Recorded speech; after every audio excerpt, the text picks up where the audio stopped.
mentioned the Estonia experience, which is a distributed-based, taxation system.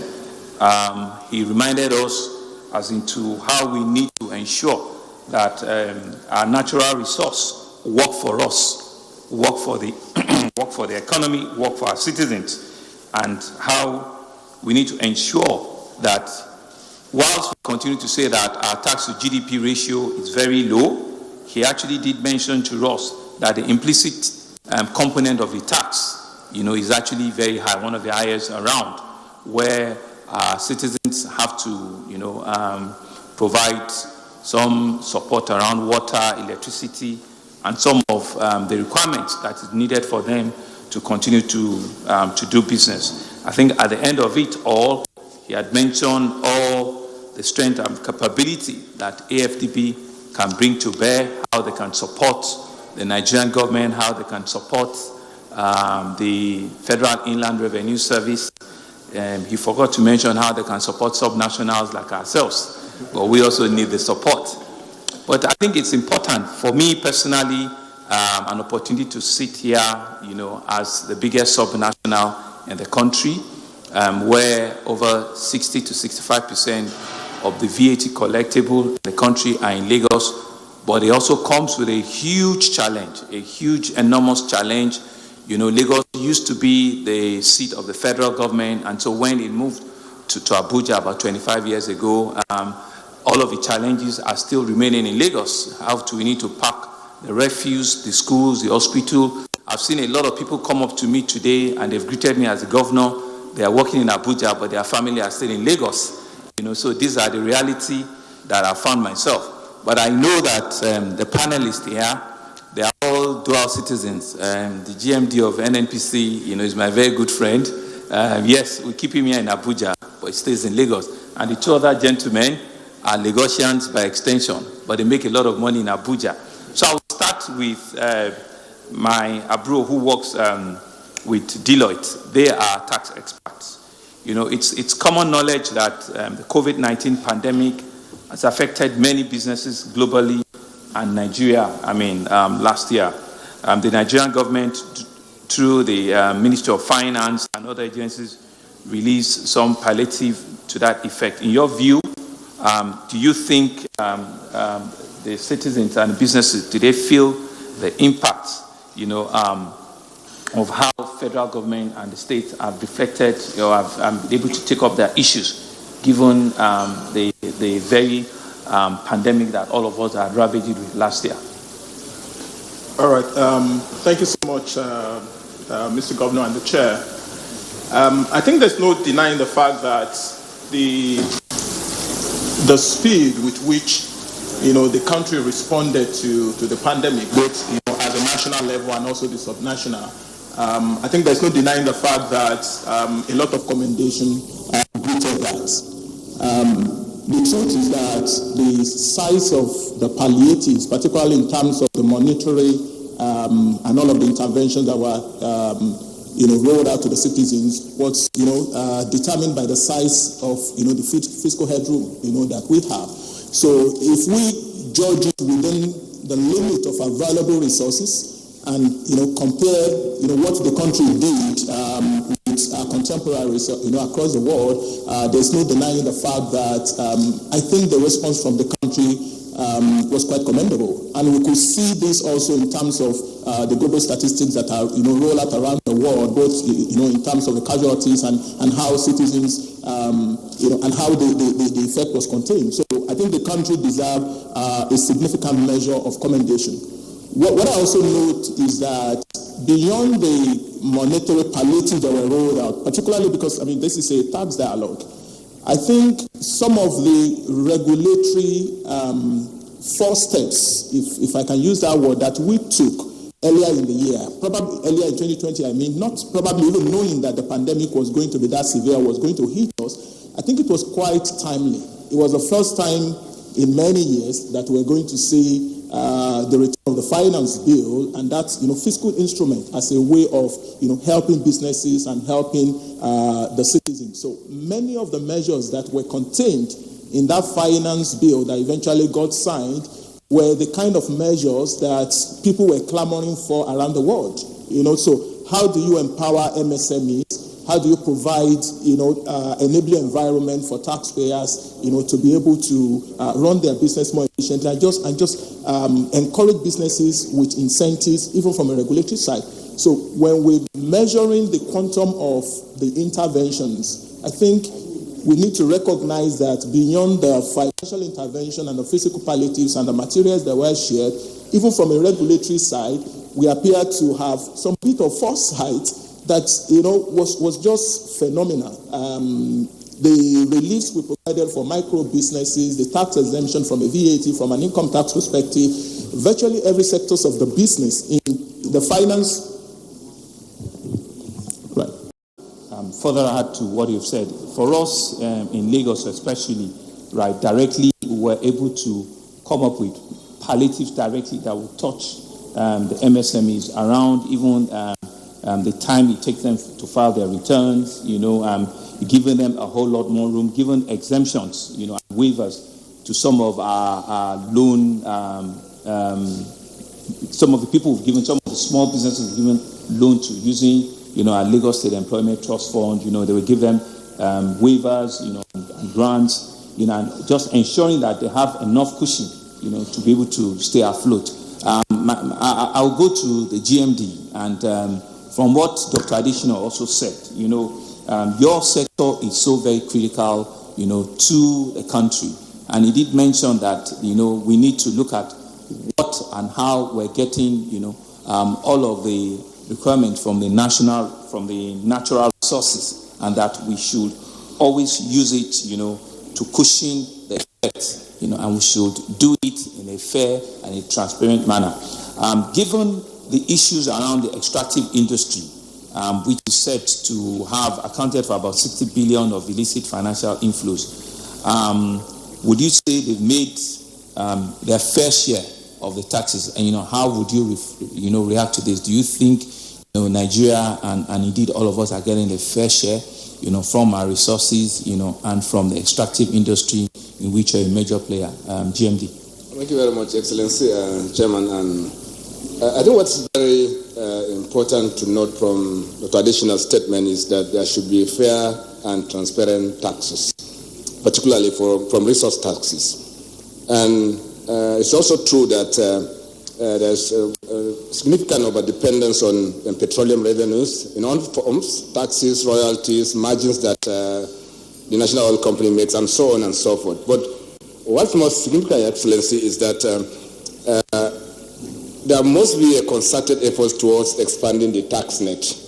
We have a different understanding of expanding the tax net, which is not just about having a population or bringing in people who should have been paying taxes, but rather increasing the volume of companies and businesses that are able to pay tax. And once you increase that, you'll see a collateral increase in the collections that the tax authorities, both between the national and the subnational level. It's also true, I'm sure Chairman will agree with this, that the most efficient of taxpayers we have in the country still remains in the petroleum sector. They are the sector that don't dodge tax, or at least they don't do as much as others do. And therefore, it's one focus area where, because of the relationships that it has between petroleum revenues, petroleum taxes, and the realities of collection, that the tax authorities must focus on, even at the subnational level. And what we think should happen is to dampen taxation. What that means is that reduce the burden of tax on individual companies' basis. And by so doing, you are going to have more margin coming to these companies that operate in the sector, and therefore more of them will come into the sector. Therefore, volume increases, and you are able to increase and expand the scope of taxation in very many forms, not just really about petroleum taxes, but very many other taxes and levies that we impose on petroleum operations. And that way, you will have more people paying taxes at all levels, both at the national and the subnational level. And of course, it will become an attractive environment for investment. As we speak today, our country is one of the most stringent fiscal environments for oil operations. And therefore, when companies decide to invest, this probably becomes one of the least places that it will come.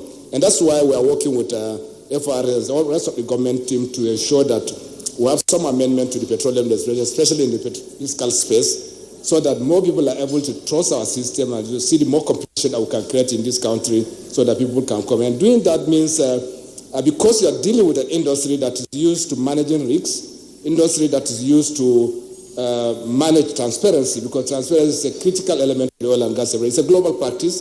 Therefore, there are things the oil companies can't do that others can try to do.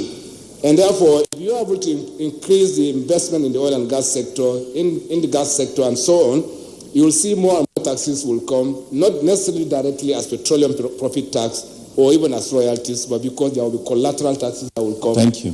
Pay as you go and so on. So maybe that's the way to go, Excellency. Thank you. Thank you very much, GMD. Okay, so I'll go to my second tax expert, Mr. Gundipe also, right? Mr. Akonde. I'm very close. Don't worry. You know. So, like what GMD had said, it's getting to a stage where we need to now do a lot more diversification.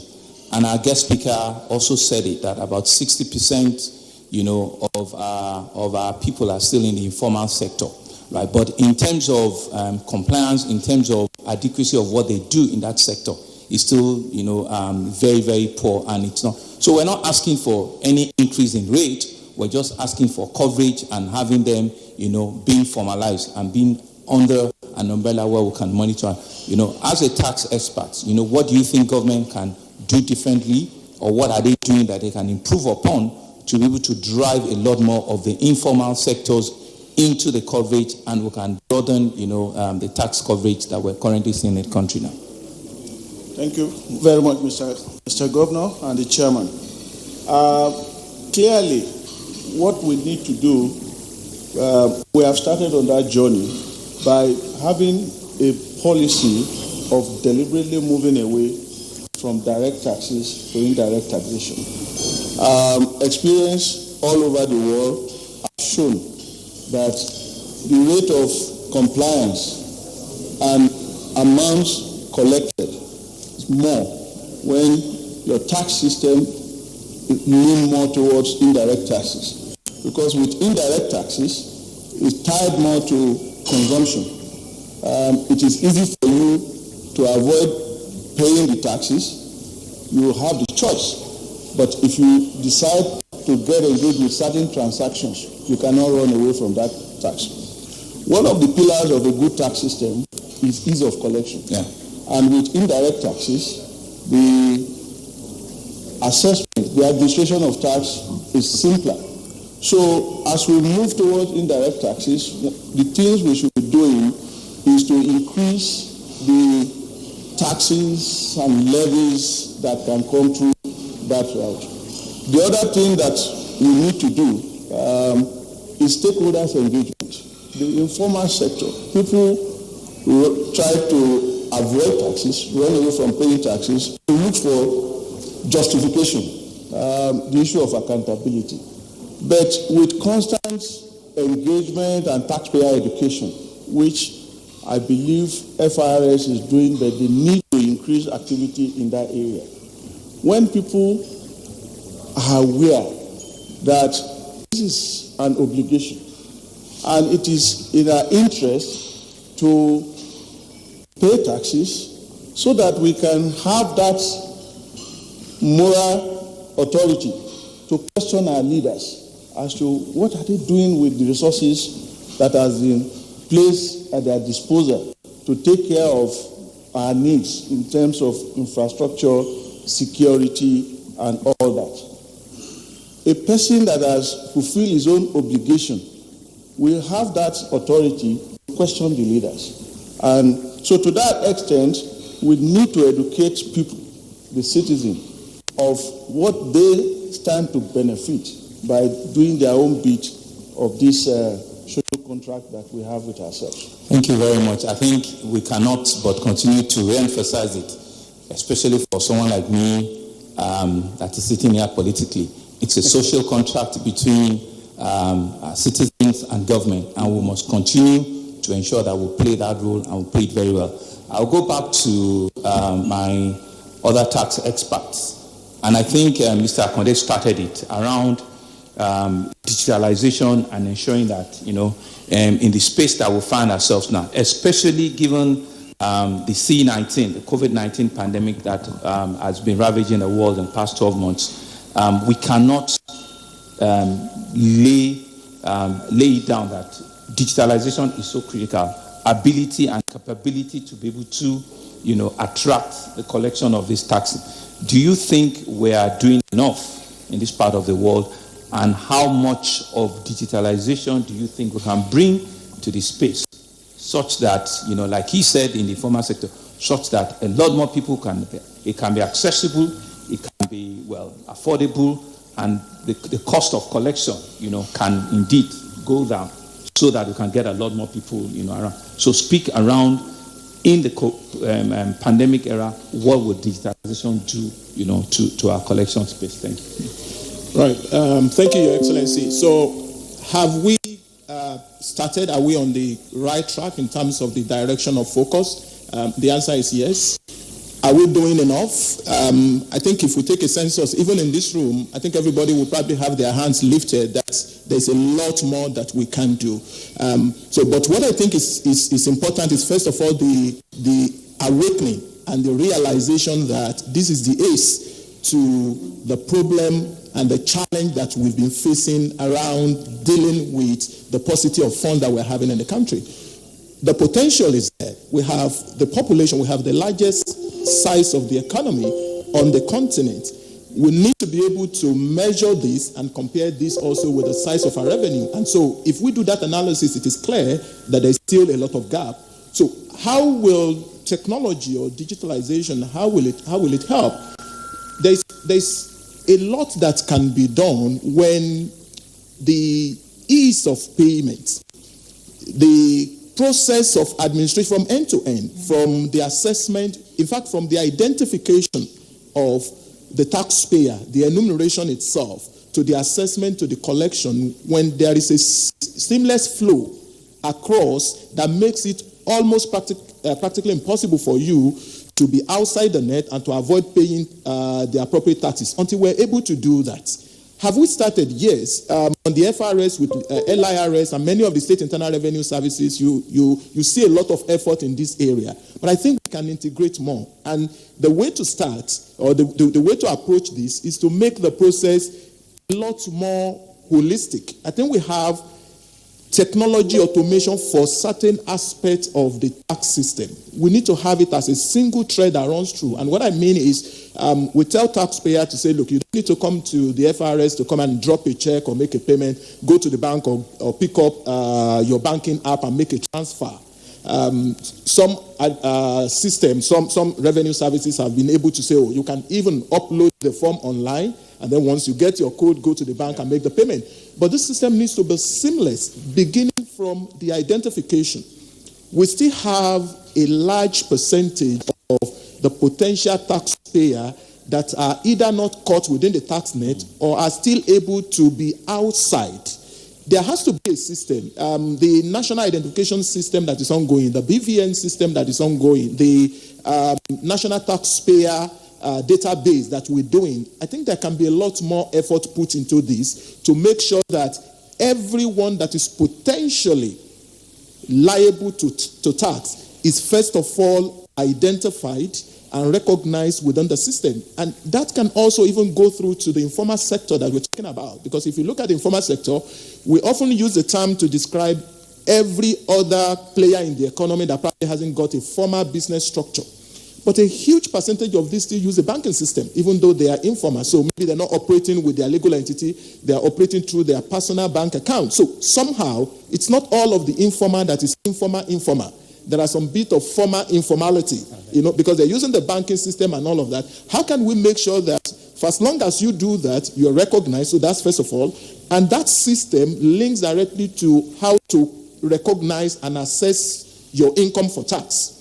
And how do we from there, having recognized that you are liable to tax, make sure that the assessment can be linked to it? There are systems around the world where you probably don't even have so much around direct system. It's just transaction taxes. So as you do your transaction, there is an amount of tax, indirect tax, that you pay in the process, and every transaction has a cut for the government. I think we need to develop a homegrown, considering the state of our infrastructure, considering the dichotomy between the former and the informer, to develop a homegrown solution that can link to, from the identification to, to the assessment to the payment on a single holistic basis. Simple, not complicated, not several layers of form or several layers of portal that you need to log out of this, go to this, and just be able to revamp the system. Thank you. They're actually doing a digital cabinet for us, so it likes everything digitalization. That's Deloitte for you. GMD, I'll come back to you again. Your industry is such a critical industry for us, but I think it was also Dr. Additional has also said that we need to strike a balance between government giving incentive, right, and government also ensuring that adequacy, of tax payment are also done. Given your own industry and directly, do you think government is sufficiently taxing that industry? Do you think we're given a whole lot of exemptions too much? Do you think we need to strike a better balance? Given the fact that we need all of these FDIs, where do we strike the balance? Are we overstretching it, or are we just, throwing out good money, all in the means of giving people incentive or something? But in your own, industry specifically, given the biggest player in the country, what do you think and what are your views around this? Thank you very much, Mr. Governor. I think to put it straight, probably this is the most taxed industry. We have over 13 types of taxes imposed on this industry, both from the national and the subnational, including local governments. And for an oil company in this business, every taxation is a net off against margin that the company will make. That's the way they say they don't care what it is, but at the end of it, whatever you claim back from the divisible income is a reduction on the margins that these companies make. Yeah. And every oil company across the globe, measures countries on the basis of how much of this divisible income will get back to the companies from its investment. And the rating we have today is probably one of the most extreme fiscal environments globally. So to be blunt, probably this industry is overtaxed. That is why you are not seeing significant investment coming into this country. And by implication, we are not seeing the other collateral benefits in form of other employee taxes, pay as you earn taxes for employees. So once you don't have growth, you will not have investment. Absence of investment means there is no growth, and therefore those taxes that are incidental will also vanish. So obviously this is the reality we have seen, and that is why the petroleum legislation that is being put in place will address those challenges to make sure that we're able to expand the cake, like the chairman always says, so that the cake becomes bigger.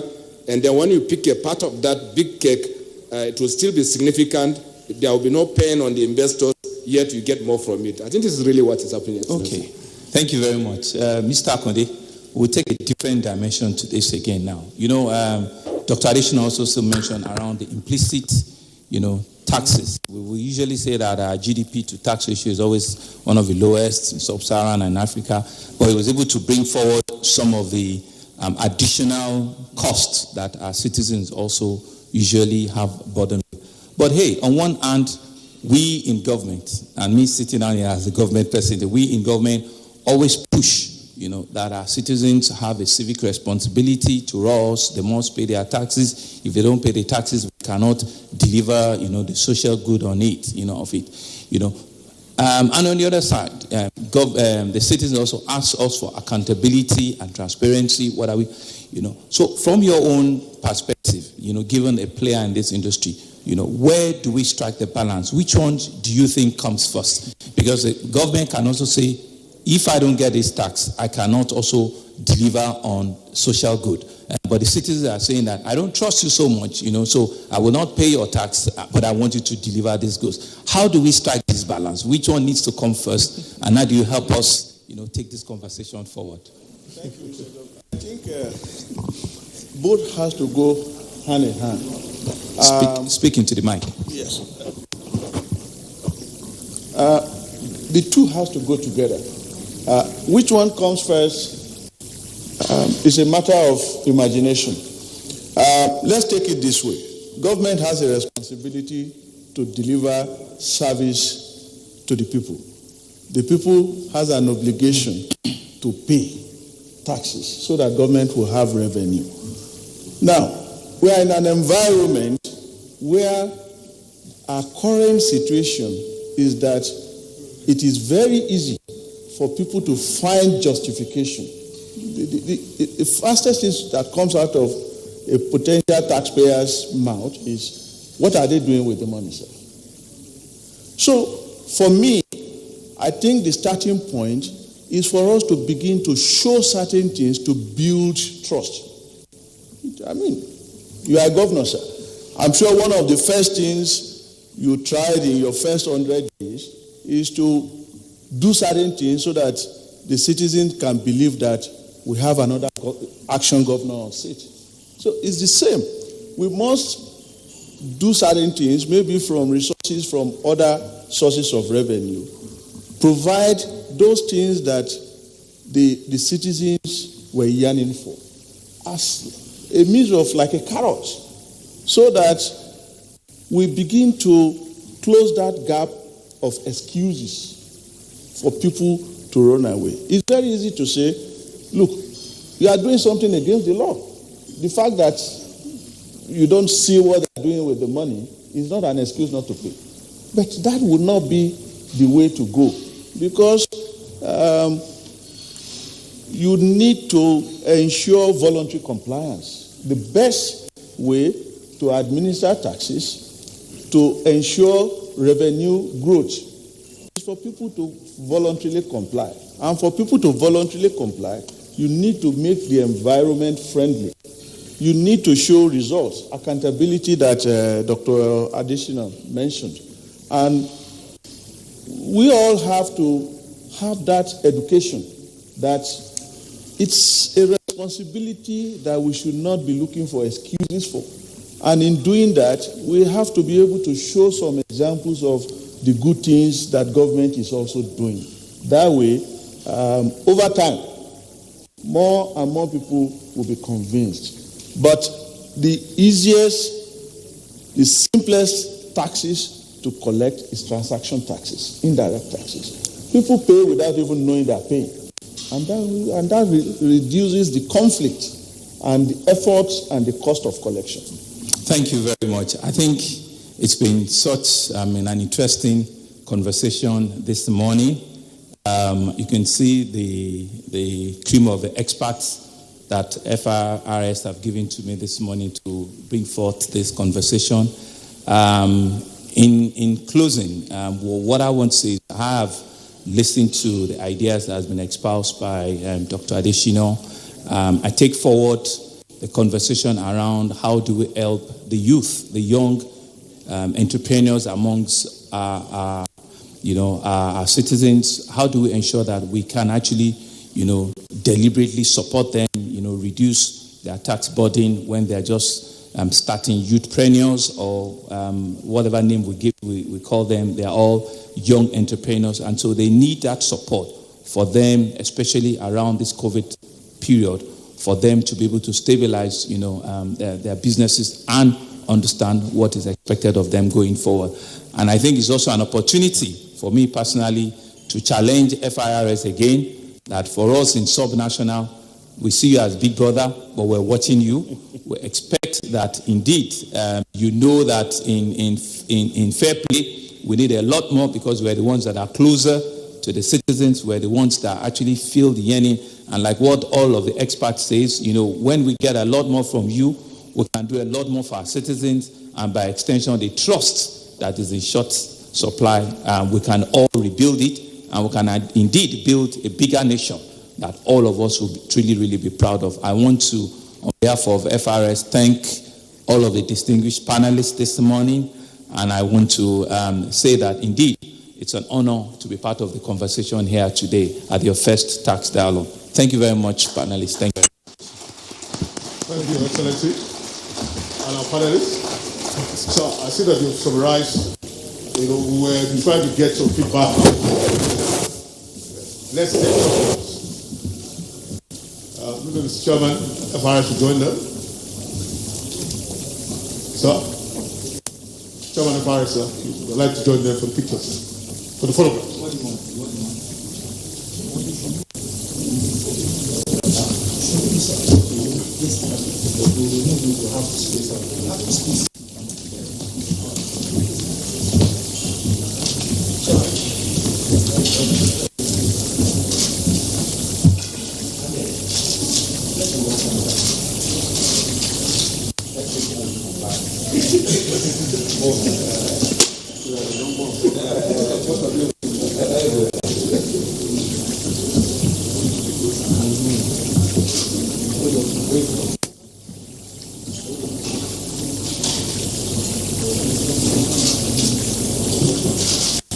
Thank you. Another round of applause for His Excellency, our distinguished panelists. Thank you so much.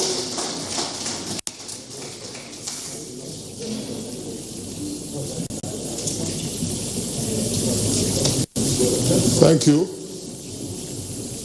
I'm sure that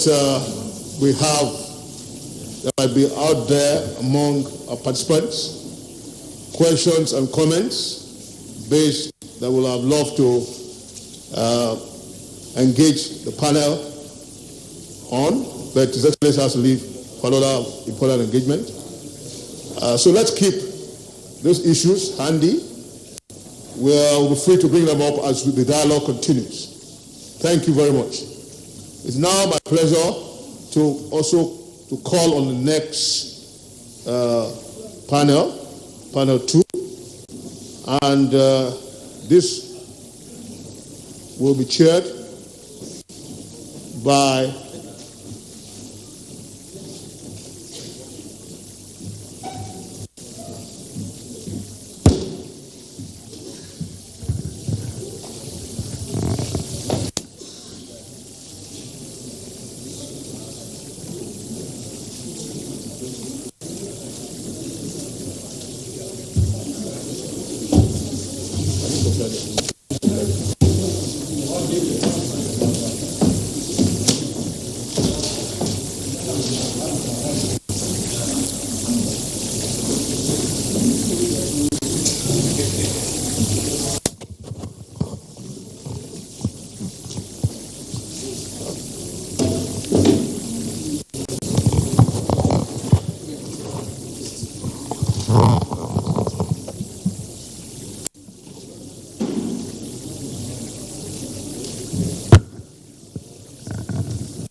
Thank you.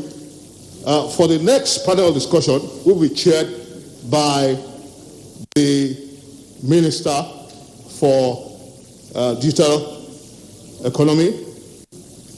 We will first, before we take the panelists come up, there will be a presentation that will be done virtually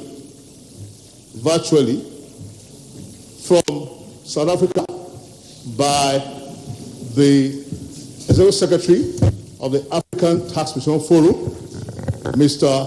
Logan Watt. He will be presenting on the topic, taxation as a panacea for national development. Thank you very much. Please.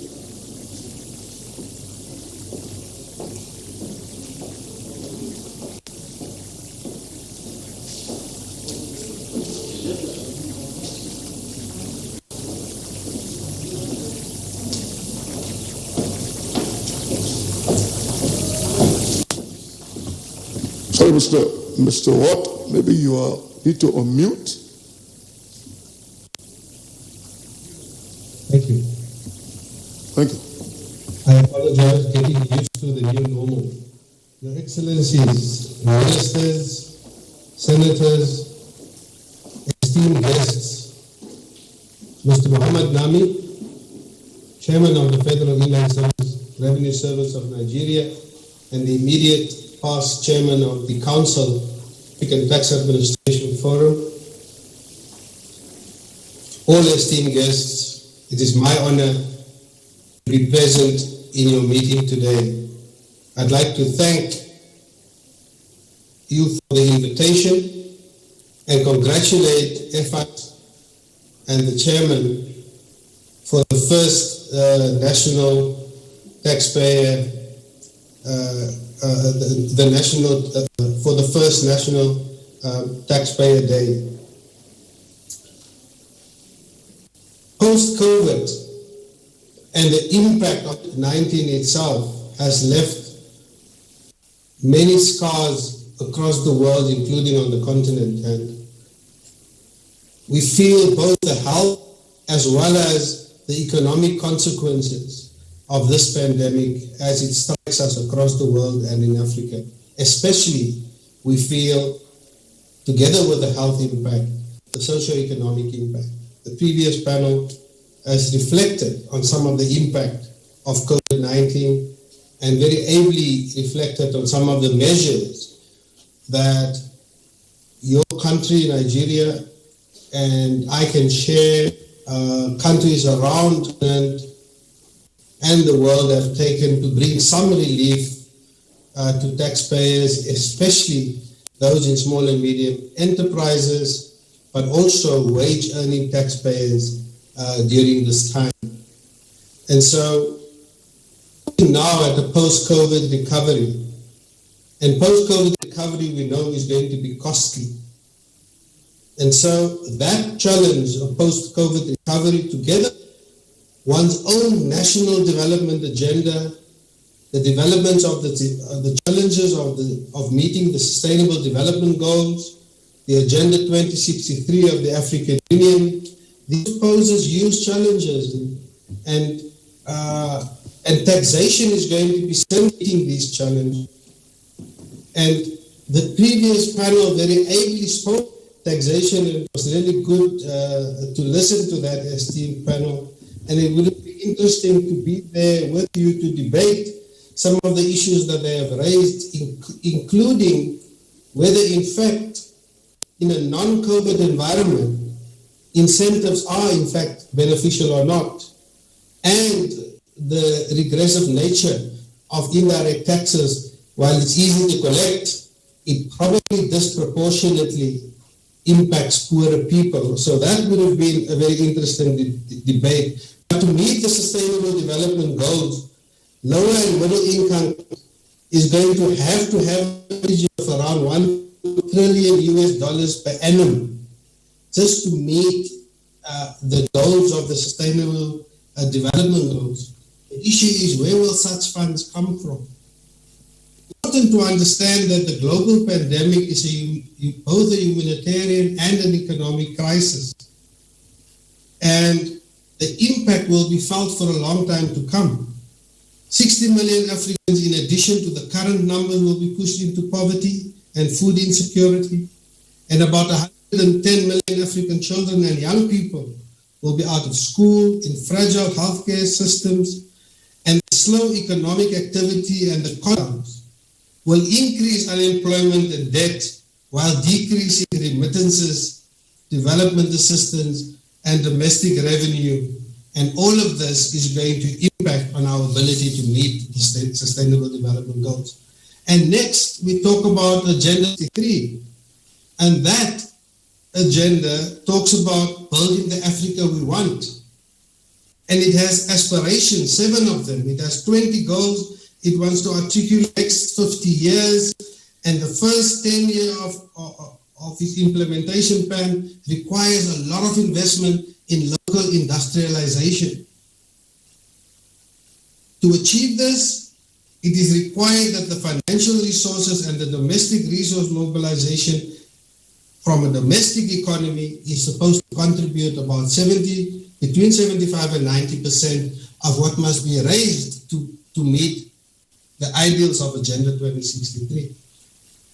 So tax and tax revenue will play a big part in this. So what is the global context next that we are operating in if we are talking about the challenges raised by the President, by Dr. Adesina, and by the previous panelists? What are the global issues that we need to consider? Look at domestic resource mobilization as a panacea. First, we heard earlier African Development Bank speak about the impact of illicit financial flows and the 50 to 60 billion US dollars per annum that flows out of the country. We need to stem that. 2, tax incentives. Tax incentives in a period of COVID is understandable. Tax incentives, tax relief. But tax incentive as a driver for investment, we believe is not a proven thing. We think that countries are signing away millions of US dollars in incentives that are not necessary. We think that about 3.5% of annual GDP is lost through incentives. Companies invest in countries like Nigeria, like Ghana, like South Africa, not because they invest there because there's a stable economy, there's a stable political environment, and a very good supply of human resource skills, good infrastructure, the supply of energy. Those are the things that drives their decision, not whether we give them a tax holiday for 10 years. They don't get that in the developed countries, and they invest it. So that's part of lose a lot of our money. Of course, an exciting development is the continental free trade area for Africa. It's going to bring huge benefits because it's going to be the biggest. And Nigeria is the biggest economy on this continent and stands to be at the forefront of making this engine work. However, the immediate aftermath of the opening up of the borders is in customs-related income. Customs-related income drives 15 to 17% of total income in Africa. And that income must now be replaced in the medium term, because the impact of the free trade area will only immediate the countries such as yourself, Nigeria, South Africa, Egypt, those countries, a globally exposed economy and big as your own. Of course, the taxation of the digital economy is the big one. Digital companies, Netflix, Uber, Google, Facebook, are making huge profits from massive markets around the world, including in Africa, and in Nigeria, the biggest country in Africa. And business in our economies are being physically present here, so we are not able to tax them. And so a local internet-based company will be subject to your average 28-30% tax, corporate tax that they must pay as part of their overheads. But an international company with no presence doesn't have to add a 30% overhead cost, and therefore your local company cannot compete. These are issues that we must deal with. If you look at your market, let me reflect on your neighbor for a minute. In Ghana, revenue in e-commerce is projected to $250 last year. Sorry, 450 million US dollars last year alone. The growth in the fashion industry on the digital platform from outside of Ghana is growing at a huge proportion to a total market penetration of 31% of the population. Good practice, good economic, good business, but no revenue gets collected. Now imagine the amount of revenue if your corporate tax rate is between 20 and 30%. Imagine the amount of revenue lost. So we've got to find a solution to tax the digital economy. Digital services tax, as you do, is part of it, but digital services tax will be a maximum of about 1 to 3%, and these companies simply pass it on to the charges of the consumer, taxing their profits, which is an important part of doing business. So, esteemed guests, those are some of the global issues that we have to consider. But taxation in a bigger scheme of things as part of development is incredibly important, as the previous panelists have said. And so we must invest in all our countries on the continent, including Nigeria, in good tax policy, in good tax administration, automation, tax systems. We must support FIRS. We must support the state revenue services, because in the end, efficiency, automation, and the eradication of manual processes and corruption will, without increasing anything, add a lot of money to the fiscals.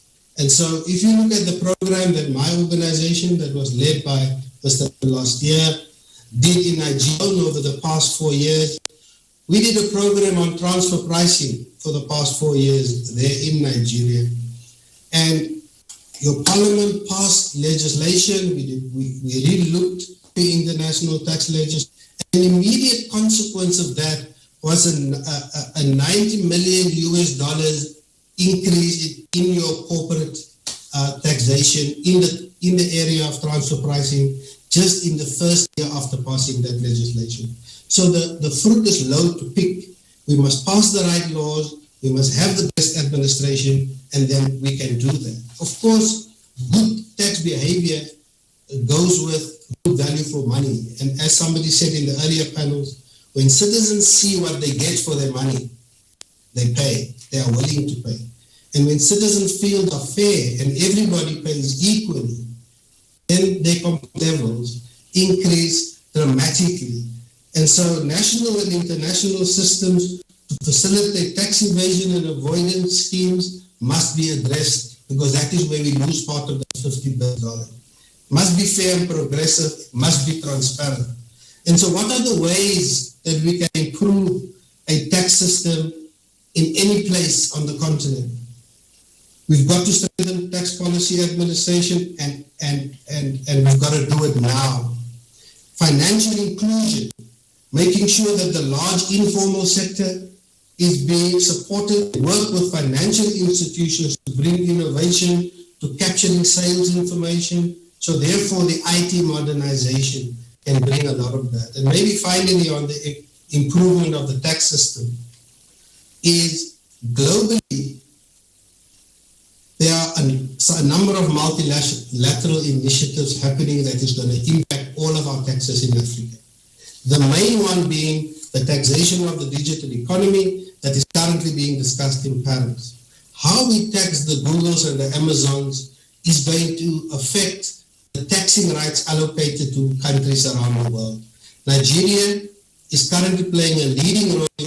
In fact, is the deputy chair of the inclusive framework that is busy designing a new tax system around the digital tax. Nigeria must continue to play that role, because if we are not going to be there, the current proposals on the table are not suitable for African countries, and we've got to be there to make sure that we have a deal that suits us. Finally, esteemed guests, a lot has been said by the panelists about the Nigerian tax situation, and you are the experts. It is not my place. If you allow me, I'd like to just point out one or two things that reiterate one or two things that are critically important that other speakers, including the chairman as well as the president of the African Development Bank, has said. And that is, and other speakers, and that is Nigerian need for diversification of its tax mix. You know that, I don't have to say that, but you have got to find elements to broaden the tax base, the reduced reliance on oil. And if you look around you, in Africa, the OECD tax to GDP average is over 30%. Nigeria non-oil, just over 5%. But it's an improvement, because 2-3 years ago it was 3%. So there's good things happening. South Africa 26%, Ghana is at 13%, and so on. So we are moving, and we've got to do that diversification, and we've got to look at where some of those taxes come from in that broadening. So critical is your policy design and your investment in taxation. So the opportunities in domestic resource mobilization for you, we believe in ATAN, lies in the issues already raised.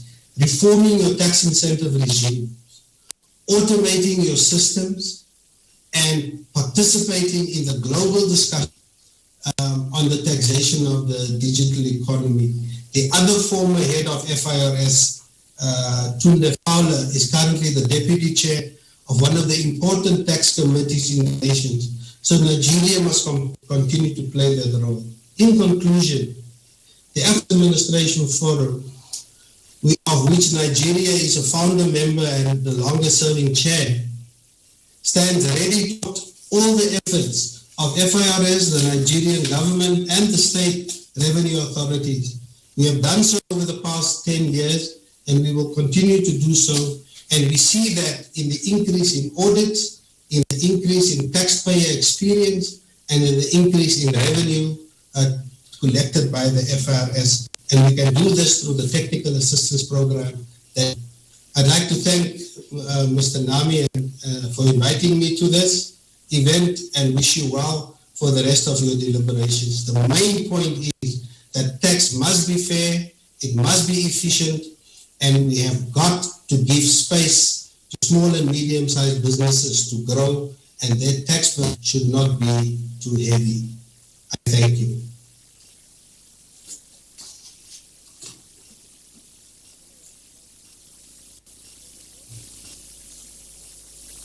Secretary, Africa Tax Bureau Forum. Thank you so much for your insights on this topic. We will convene the panel now to discuss all we've heard so that the conversation on how to make the cake bigger can continue. Chairing this session and is joining us virtually is the Honorable Minister for Economy, Digital Economy.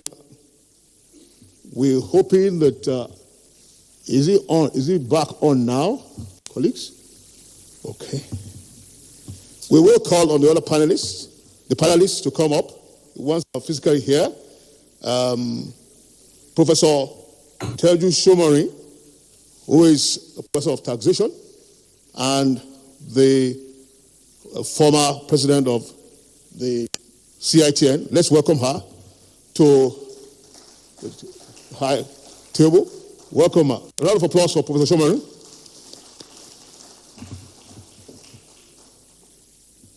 We also like to invite as a panelist to the high table, Professor Mainoma Mohammed. Sir, please welcome. We also would like to welcome, he's a lecturer on accounting and taxation. We'd like to welcome our very own board member, Mrs. Adesola Aigbangi. Welcome her to discuss this topic. Joining online virtually is Mr. Tao Ojele, who is the partner of the firm PwC. Welcome. Thank you very much.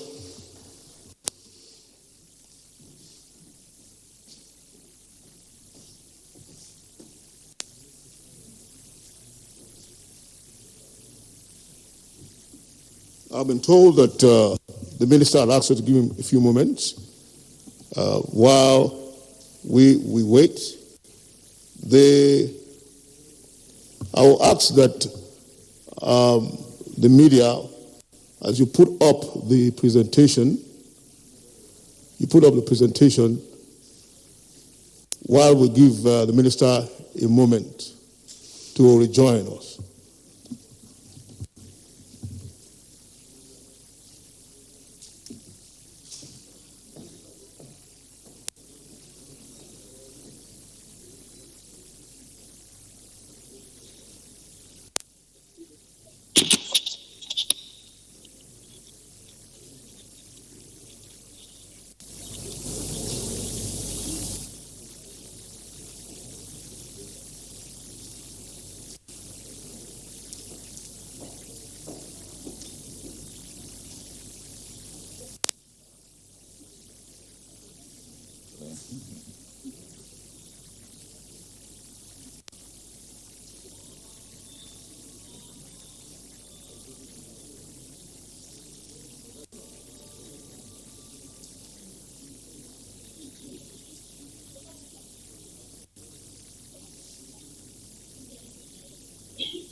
No, no problem.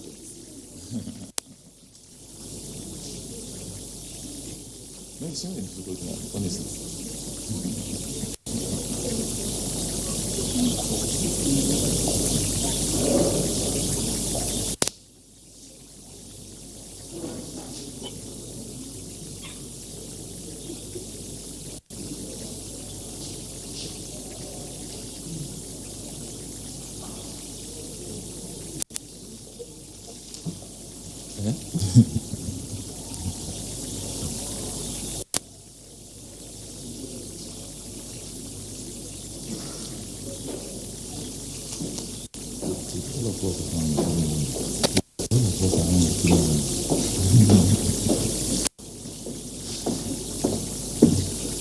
Thank you. While we grapple with the challenges of technology, the new normal, we will get the conversation rolling. And we have our panelists seated and one virtual.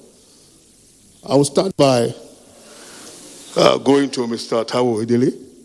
You heard Mr. Logan, word of ETAF, and how he highlighted Nigeria's place in Africa. Do you have any comments about the various initiatives he suggested, or how Nigeria, as the biggest economy in Africa, can set an example using taxation as a panacea for national development?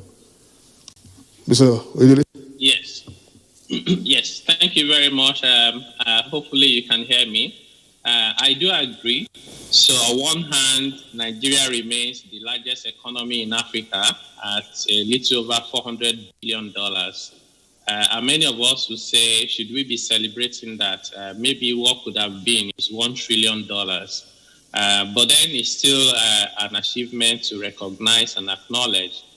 But then if you now take that together with development in terms of economic development, providing infrastructure, and allowing prosperity for businesses and for individuals, you will say that there's a lot more that we need to do. And to be able to do that, because governments cannot be printing money to spend, we will no longer have an economy. You need taxes. You need revenue that is sustainable. And it's been established that revenue from natural resources are not things you can bank on. Because sometimes you cannot control the prices, you cannot control the volume, the uncertainties are just too many.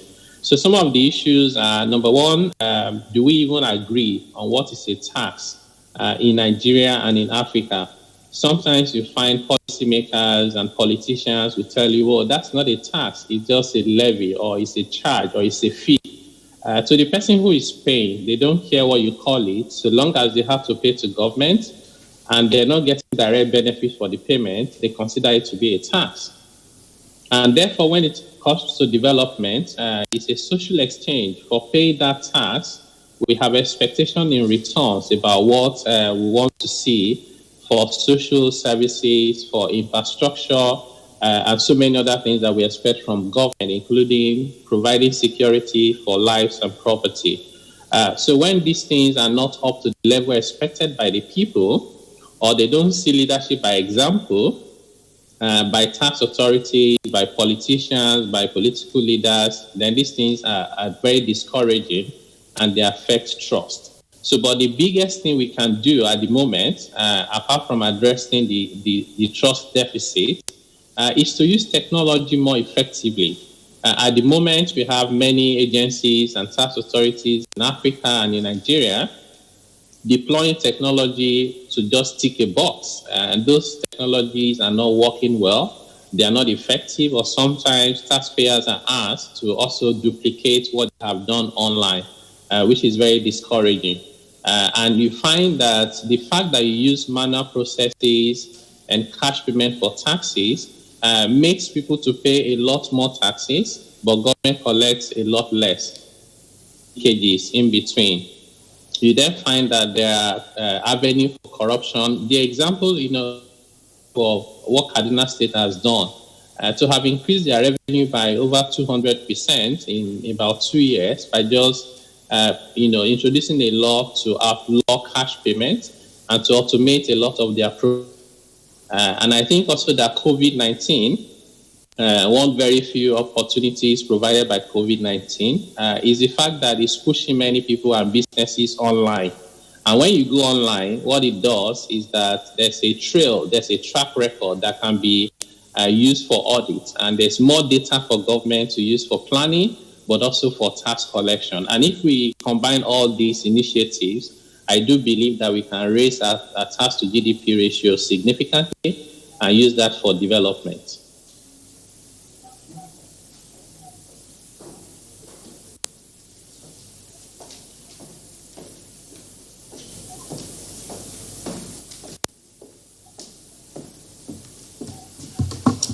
Okay, thank you, Mr. Ojeli.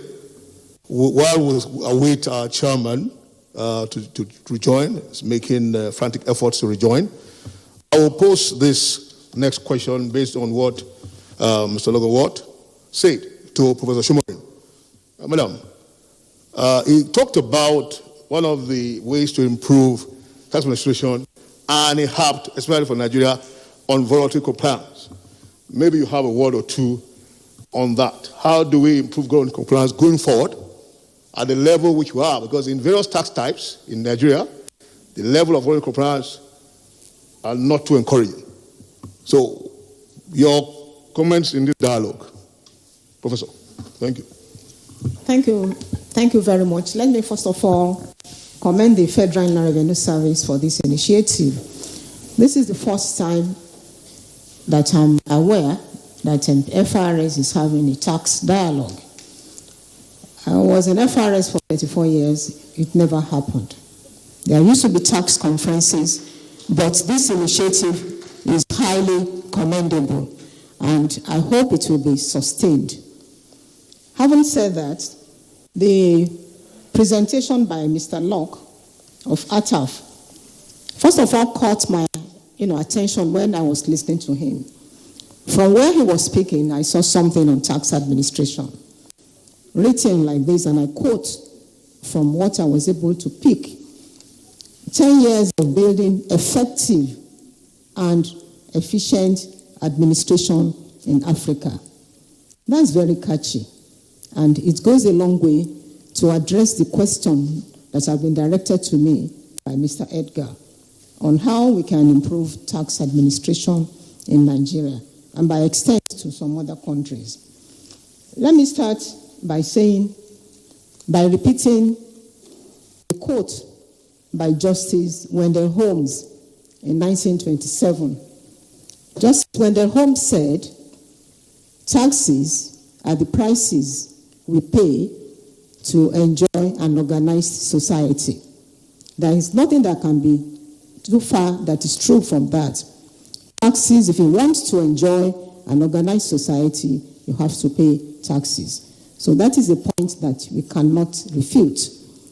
And there are so many empirical studies, especially by some Nigerian researchers, to show that tax revenue is a great contributor to development of Nigeria. There are so many revenues that are collected. Some are oil revenue, tax revenue, non-tax revenue. But all of them, they come under the subgroup of taxation. And we know taxation is part of a fiscal policy. Income and taxation, the two makes fiscal policy. So tax revenue is very, very important. The FRS has put in a lot of efforts in, reforming and improving tax administration. A lot has been done. They're still doing a lot. Even under Mr. Nami, he has introduced his own strategies how to improve tax administration and tax collection in Nigeria. If he hasn't done that, how can you explain that within a short time, I learned that non-oil taxes increased by a percentage of 103%. That's really a great one, and I hope this will be sustained, because in a period of COVID pandemic, exceeding target by as much as 103% is a great feat, and I really want to commend FRS for that. Having said that, I want to also talk about what are the impediments in tax administration. There are so many challenges that are facing tax administration that the tax administrators, they still need to contend with. They've been fighting them, I think, but they should still continue to fight all these impediments that are disturbing effective tax revenue collection in Nigeria. The issue of multiple taxes is an area that we should look at how we can combat it. The issue of multiple taxes has been with Nigeria as far back as 1997, and it was this issue that led to the promulgation of taxes and levies approved list for taxes collection, CAPT 2. It used to be Decree 21 of 1998. So this law has just put together the taxes to be taxes, levies, and fees to be collected by the federal government, which is FRS. They want to be collected by the state government, and they want to be collected by at the local government level. But when the law came out, it elongated the taxes and levies that were being collected before. So I think this is an area that we still need to look at. There are still too many taxes in Nigeria. When Mr. Locke was talking, one of the things he said was issue of tax compliance. I will go a step from tax compliance and move to voluntary compliance. Tax compliance is general, but let us focus more on voluntary compliance. It was because Nigeria wants voluntary compliance to be in place. That was one of the reasons why self-assessment was introduced in Nigeria in 1991. Voluntary compliance is key. But in getting citizens to voluntarily comply to pay taxes, government too has a role to play. The roles of the government and the roles of the citizens, they're all well outlined in the Constitution. According to Section 24F, Chapter 2 of the Constitution, all the citizens of Nigeria, they are supposed to declare their income. They are to declare their income honestly. They are to pay their tax to the lawful authority and to pay the tax as and when due promptly. All these are in the Constitution, because we want government to get revenue to perform so many things, to provide these services. Where do we expect government to get the money to provide all these services, if the citizens do not do their own part? So the citizens, they must first of all do their own part before you expect government to provide the funds and all the amenities that we want. We want free education, we want free hospital, we want free this, free that. Where do you want government to get this money? You can't expect government to print money. If government prints money, there'll be inflation, even superinflation in the country. So there is need for all citizens to comply according to what we already have in the Constitution. So that is the issue of compliance. That one is important. Then the issue of, now talking about tax administration, there are so many things that needed to be done at the tax administration level. The issue of capacity building is very, very key. Training of tax administrators, not only training, you train them, then you also retrain them. Because taxation has multiple disciplines. As a tax administrator, you must have knowledge of accounting. You must know how to get that profit. You need knowledge of accounting. You need knowledge of taxation itself. You need knowledge of economics, because there will be some economical statistics that you may need to analyze. Then you need the knowledge of law, because taxation itself is statute. There is nothing in taxation that is not backed up by law. If you talk about rate of tax, that is Section 40 of Companies Income Tax Act, CAPT 21, LFN 2004. If you talk about registration under the Value Added Tax Act, CAPT 1, LFN 2004, that is also law. The capital allowances, they are all contained in Schedule 2 of the Companies Income Tax Act. All the schedules, they are there. So there is nothing you can talk about in taxation that you must have knowledge of law. So capacity building for the tax administrators at all levels, whether at the federal level or state level or local government level, their training is very, very key. Because a lot of people, they join Inland Revenue Service with different backgrounds. So they need to be trained to be able to know how to catch all those taxes that wants to escape evasion. The other point is the use of tax incentives. Tax incentives, there shouldn't be too many. What we have in our tax statutes now, if you count them, 1, 2, 3, we are likely to have up to 200 tax incentives. The last time that I did a study on tax incentives in our tax systems, I had about 102 tax incentives that we have.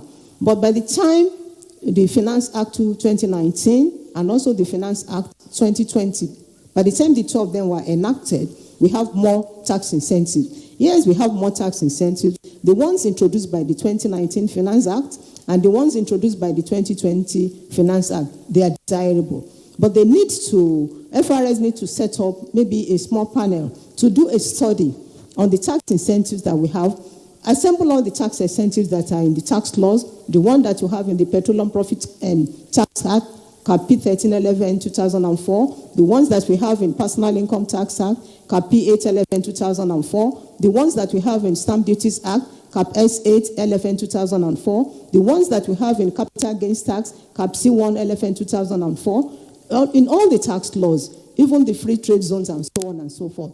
Let's do an analysis of all these tax incentives and let's now extract the ones that are very, useful to the economy and to tax administration. The ones that are not useful, we can make recommendation that the National Assembly should delete them. It has happened before. There used to be this law on this law that when it's something on transfer tax, capital transfer tax. It used to be in the statute of Nigerian tax system. But during this study group of 1991, the members of the study group saw that tax law was not useful to the system. There was a recommendation that it should be scrapped. So that was how it was scrapped.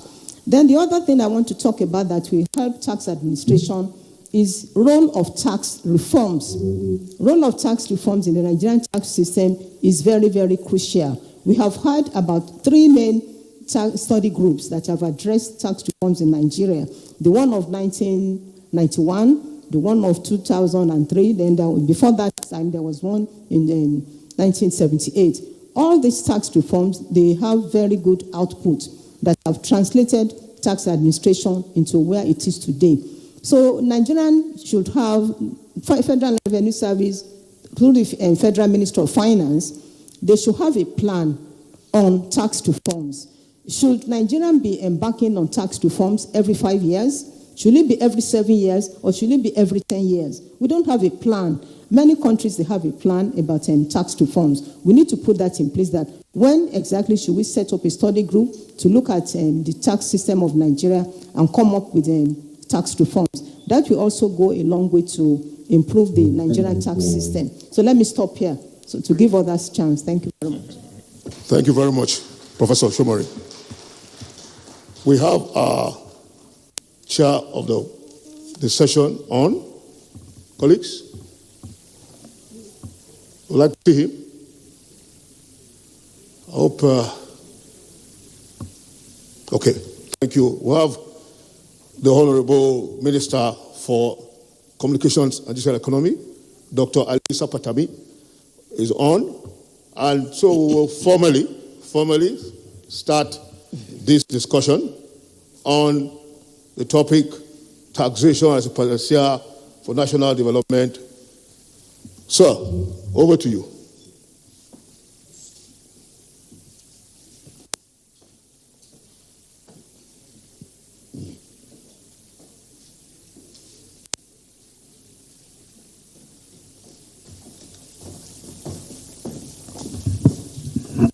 Minister, okay, your video and maybe you're muted, sir.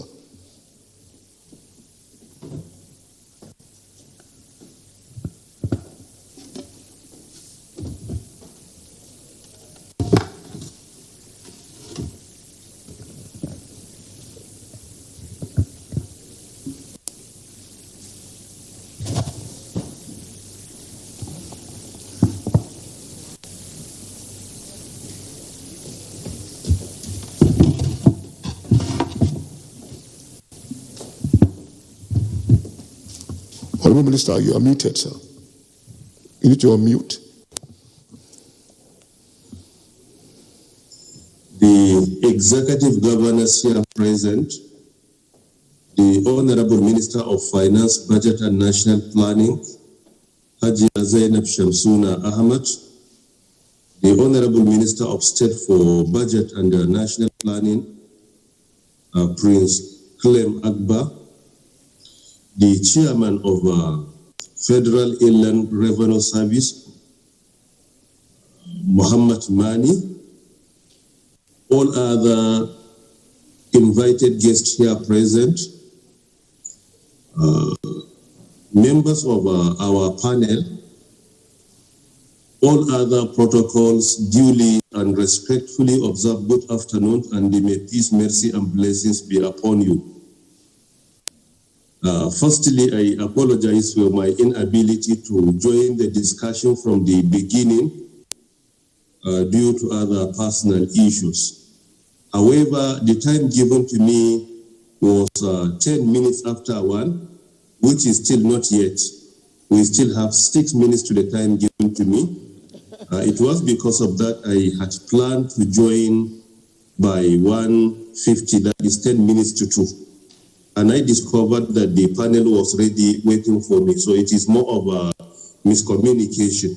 And I do hope that it will be understood.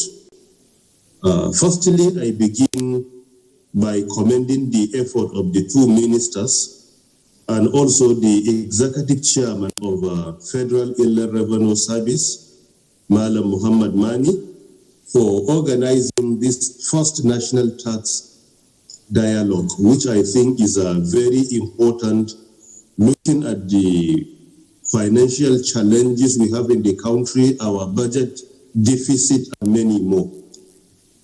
I'm very much aware that Federal Inland Revenue Service has been doing well, particularly in recent time, in generating more revenue for the federal government of Nigeria through tax, which I'm also proud to say that the ICT sector or the digital economy sector, which accommodates telecommunications, IT, and online financial activities, had been contributing a lot to it.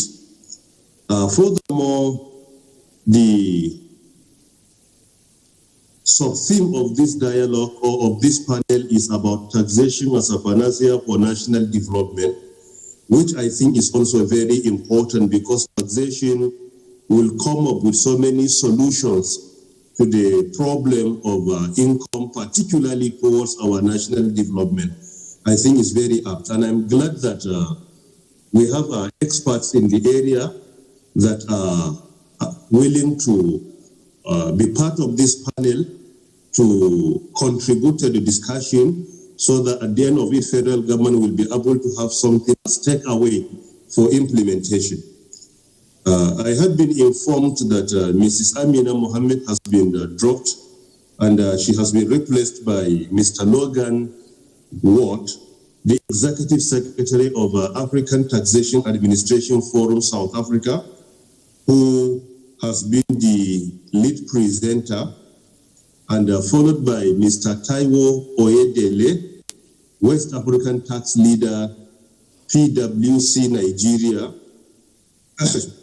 And we also have Professor Teju Somorin, who happens to be the first female professor of taxation in Nigeria, and she is also the immediate past president of the Chartered Institute of Taxation in Nigeria, that is CITN.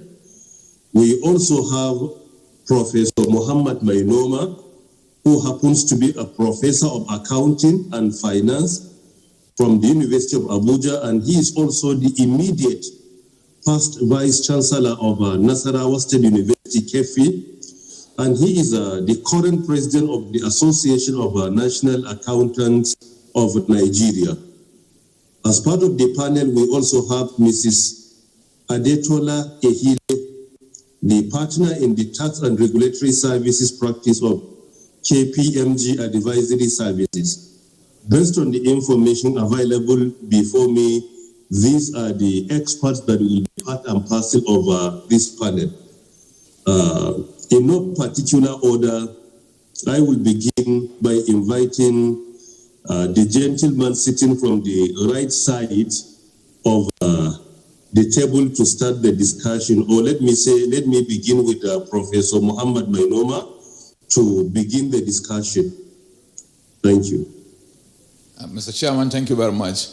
The issue is the taxation as panacea for national development. And I want to take it as from two perspectives. First, the impact of the system on the development, tax system on development. And the second major issue will be the impact of the revenue also on development. If you look at it from the point of view of the system, you will require a system that is simple, that people are in very clear terms, understand it, and they are willing to do all the processes so that the revenues can be collected. At the end of the day, that way you can impact on national development. And also, you will require some level of uniformity, that once the issues are the same, then the laws, the regulations should also apply equally. Once there is that kind of uniformity within the system, you will find that you will be in a position to have a form of taxation can impact on national development. We also argue on the issue of certainty, that let it be clear and let it be certain that whatever it is that you are bringing up as a system of taxation, there should be some level of certainty in it. We also believe in convenience, and that is why the argument of the argument of indirect taxation is taking a dimension that people seem to go for it. Though there are also counter arguments that people are saying that it is regressive, but it is regressive to the level that if people are going to acquire the same quantity, but where the rich people are going to buy more and the poor people are going to buy less, if such commodities are actually taxed, you will find that there is still some level of progressive taxation in that kind of system, because it is you purchase according to your capacity, and the people with higher capacity are most likely going to purchase more, and therefore they will have to pay more taxes. The issue of equity is also central in a matter that will want a tax system to impact on national development. Most importantly also, it is the issue of economy, that we feel once the cost of collection is high, then at the end of the day, the total collection is not even more than up to what is paid for it to be collected. Then that way we will not have any impact on national development. But and lastly, in this matter of system is the issue of digitalization. We have agreed to some extent that if these matters are going to go digital, it will be seamless and the level of corruption in the system will be reduced, and therefore it will definitely impact on national development. So my submission therefore in this, it is that to succeed for taxation to succeed in impacting on national development, there must be what I term succeed: simplicity, uniformity, certainty, convenience, equity, economy, and digitalization. Then the maybe second aspect of the matter is to look at 4 basic issues. That is to say that we must be in a position to broaden the tax base. Once it is that it is a greater number of people that are in the tax net, then the revenue that is going to be generated will impact more on the economy. The issue of also automation of the mix, of tax mix, is also a major issue, that once it is done, that there are different varieties of places to get taxes, so that once one is falling, the other is rising, then we'll have the kind of impact we require on a tax base. There is also the issue of capacity building that has already been enhanced. People must be in a position to know what to do in an event that they want to raise revenue that can impact on national development. And lastly, on that aspect is the issue of automation that we have discussed, that once people are not left to be collecting this manually, people are not left to make so many mistakes in arriving at what ought to be paid, then we will have a system that actually impact on national development. And that's my submission.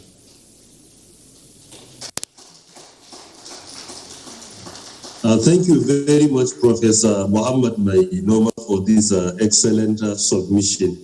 Particularly, I appreciate your own acronym of SUCCEED. However, digital has been the last one, which I do hope it will be the first one. But in SUCCEED, the last one is digital. But it makes a lot of sense. So we move to the second panel member, that is Mrs. Atedola, to make her own presentation.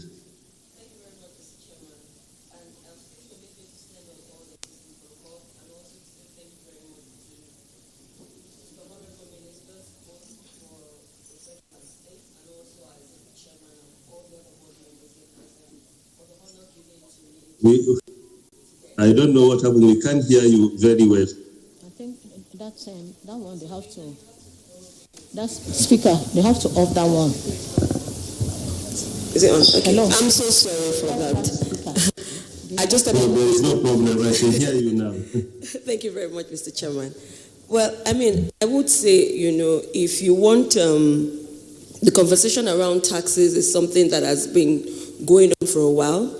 And that being said, because when you look at capital, there's an increasing competition for capital, whether it's around the world, even locally, even with our local investors.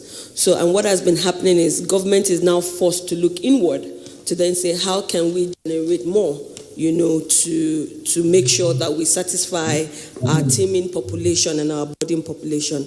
I mean, and the conversation around taxation, it's very clear that that is really the way to go if we look at other developed climes. So in looking at the topic this afternoon, one of the things I had done is I had looked at it from 5 perspectives, and it sort of ties to what Mr. Logan had also mentioned to us today, and also what we heard from the president of the AFDB.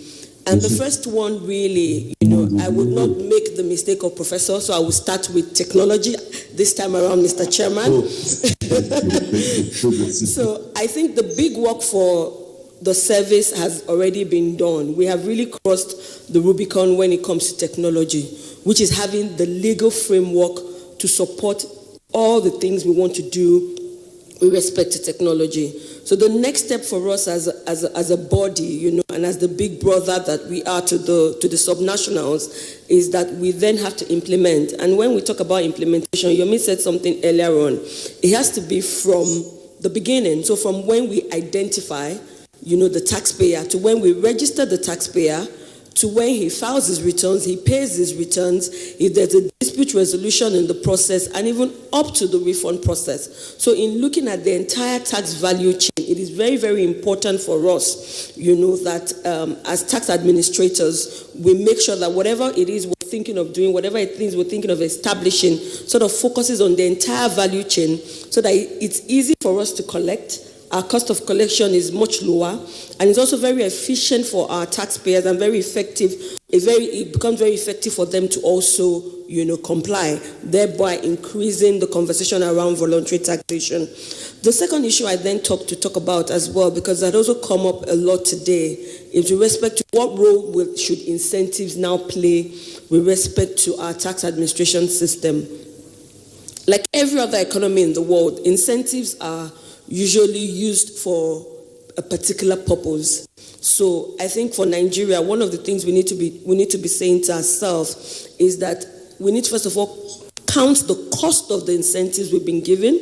And I'm very grateful to the Minister for Finance, because one of the things that was done differently this year was that we now have a tax expenditure statement alongside our budget. That only tells us that we're starting to count what is the cost to government of what we're giving away. And then to then ask ourselves that, one, our incentives should be targeted. It should be very, very clear to us what we want to incentivize. Secondly is that oftentimes than none, and also I heard that from the AFDB president, it need not be tax that should be the incentive. It can be employment. We can give incentives around employment. We can give subsidies around agriculture. So we should just look beyond tax and also start having the conversation around incentive for infrastructure. Because if you look at some of the things we used to do in the past as a country, one of the things we used to do was investment for infrastructure. Eco Hotel, for example, when it was being built, it wasn't being thought through. It was when the military government realized that we didn't have a 5-star hotel. So they put that on the back end of, an oil well that they were going to give out, which is say, okay, build us a 5-star hotel and then you can have this oil well. We can look at that as well for our incentive regime to then say, can we start having the conversation around incentives for infrastructure like other climes do? Thirdly, as well, is our incentive regime needs to be reviewed frequently. We have said it today, times without number, that there needs to be a proper framework for what we're doing. Professor had mentioned that perhaps is a good time to start saying which of them have outlived their past so that we can cancel or we can remove them from our tax laws. But it's very, very important that our incentives are targeted and it's felt, by the people that need them more. Lastly, I would like to talk about tax education. Tax education because it is really important, and the education that we're supposed to be given, for taxes, categorize them into 3 perspectives. The first one is to our current taxpayers as to, do they even know what their obligations are? Do they know what their rights are as taxpayers? Because really, you can't demand your rights if you don't even know what those rights are. You can't ask your senator, you can't ask those questions from your government, whether at the national or subnational levels, if you don't know what your rights are. Making the process simpler for them, educating them on some of the new initiatives that we're putting in as administrators. Secondly, as well, is on our future taxpayers. Because what you want to also do is take taxation to the streets, to the classrooms, and then to the boardroom. So you must be able to educate your future taxpayers. So what are we doing in terms of our curriculum? Whether it's our university curriculum, whether it's our vocational curriculum or our secondary school curriculum. What are we doing to imbibe tax as a culture so that we have a generation of future taxpayers who understand that taxes are very important?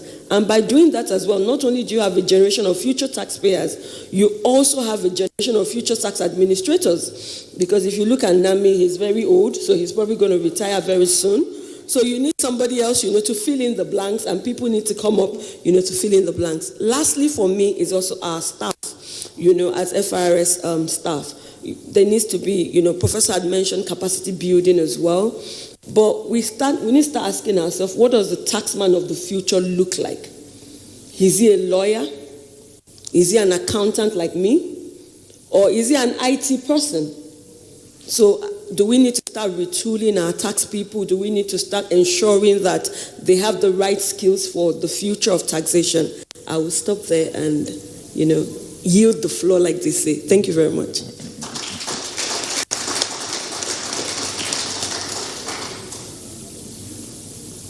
Thank you very much, Mrs. Akedola, for your wonderful presentation as part of the dialogue. And my major takeaway from your presentations, I think, are 2. Number 1, you started with technology, which I personally appreciate that. And secondly, on the issue of incentives, I think that one is also very relevant. And we move to the next one, that Mr. Taiwo Oyedela, the West Africa tax leader, PwC Nigeria. Thank you very much, Honorable Minister. I'll stand on existing protocols. I'm particularly happy that we have the Honorable Minister of Communications and Digital Economy sharing this session. For that reason, I'm going to speak about just one point. And that point is, in my view, very important to our conversation today. That point is, how can we use data and intelligence for revenue mobilization? And I have have, as I was thinking about this, I have the NIN in mind, which is why I said I'm happy that the Honorable Minister himself is the one sharing this session. So Nigeria's tax to GDP ratio is one of the lowest in the world. We've heard that 1,000,001 times. But the question is, taking practical steps, what can we do to change that narrative? South Africa, as of 2019 fiscal year, generated more revenue from personal income tax alone than all the taxes generated in Nigeria by FRS, all the 36 states, customs, all of them combined, because South Africa generated about 11 trillion naira from personal income tax alone. This is after exempting all their poor people. If you earn about 2 million naira equivalent in a year, you didn't pay personal income tax. Yet, they made so much money. So what countries that make reasonable amount of revenue from tax, what they do is to use data and intelligence. They don't go around begging people and appealing to their conscience. Because in countries where you even have infrastructure and social services, it is not easy to pay tax. That's the reality. So what I'm thinking is, as we are doing the NIN project, how can we use that to solve a very important national problem around revenue generation? Number one, we need to connect the dots. So everybody is rushing out to do NIN because they know very soon they can no longer make phone calls, they will not be able to open accounts. So what we need to do is, once we finish those registrations, anybody who is an adult, and we can get that data from the NIN, we should just automatically register them for taxes if they haven't been registered. So don't ask them to register, just register them. They have a civic obligation to do it. The Constitution mandates everyone to do it. They have been doing illegality before. Now we have their data. Register them and send them an SMS to say, this is your tax number. We expect you to meet your tax obligation going forward. That's number one. Number two is that we need to find a way to connect NIN to companies. So we need to go to CAC such that for you to be a director in any company with the CAC, you must indicate your NIN so that we can link it together. For you to register a business name as a promoter of a business, as a major shareholder, we need your NIN so that we can link it together with the business you're doing. Once we have done that, what you have done is you have the data of everyone that is doing anything meaningful in Nigeria that you need to have, right? The next thing you do is, how do you ensure that you capture their information? That's where the data and intelligence comes in. And I would explain my perspective. When people have income, whether that income is legitimate or not, they do three things. They spend, they save, and they invest. What you need to do is target people from those three angles. When people are spending, thank God, I shouldn't be saying thank God, but COVID-19 has essentially moved a lot of people onto the internet. So things that people were doing before and hiding, now they have to do it online. Online, you cannot erase it. It's there for the whole world to see. And Nigeria has signed exchange of information with so many countries, which means if you take the money abroad, we'll find you.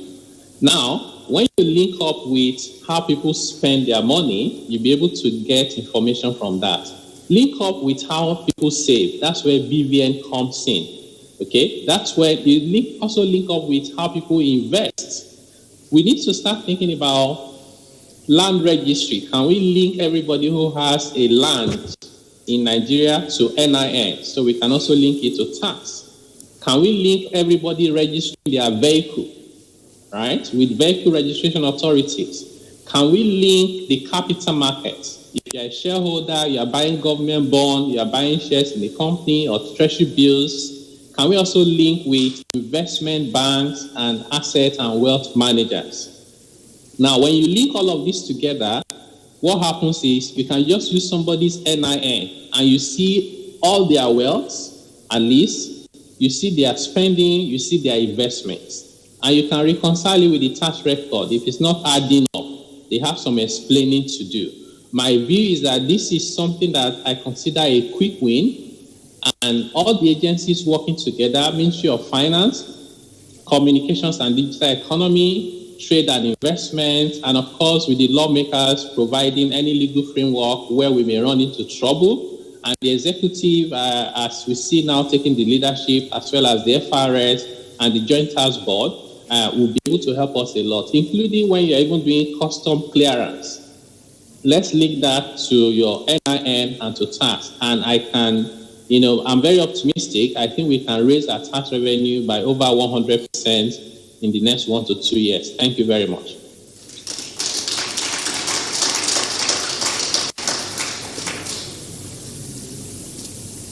Thank you very much, my brother, for your excellent submission. I most appreciated Mr. Taiwo.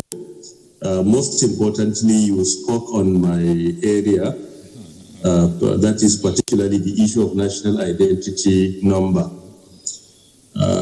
I strongly agree with what you have said, 100%. I don't have any objection, and I will consider what you have said here for implementation. And most importantly, we need to collaborate with other institutions, as you outlined here, like Ministry of Finance, Budget and National Planning, Industry, Trade and Investment, and also Federal Inland Revenue Services. I'm so passionate about industry, trade and investment, and I'm so passionate about having a national central database in Nigeria. And this is one of the reasons why we are pushing for all our citizens to obtain national identity number. We live in a country where our estimate, even by the experts, in our population is always plus minus 10 million. Some will tell you we are 200 million, some will say 190, some will say 210 million. It is difficult for you to have a meaningful plan in a country where even the total number of citizens is not known, and you always rely on plus minus 10 million.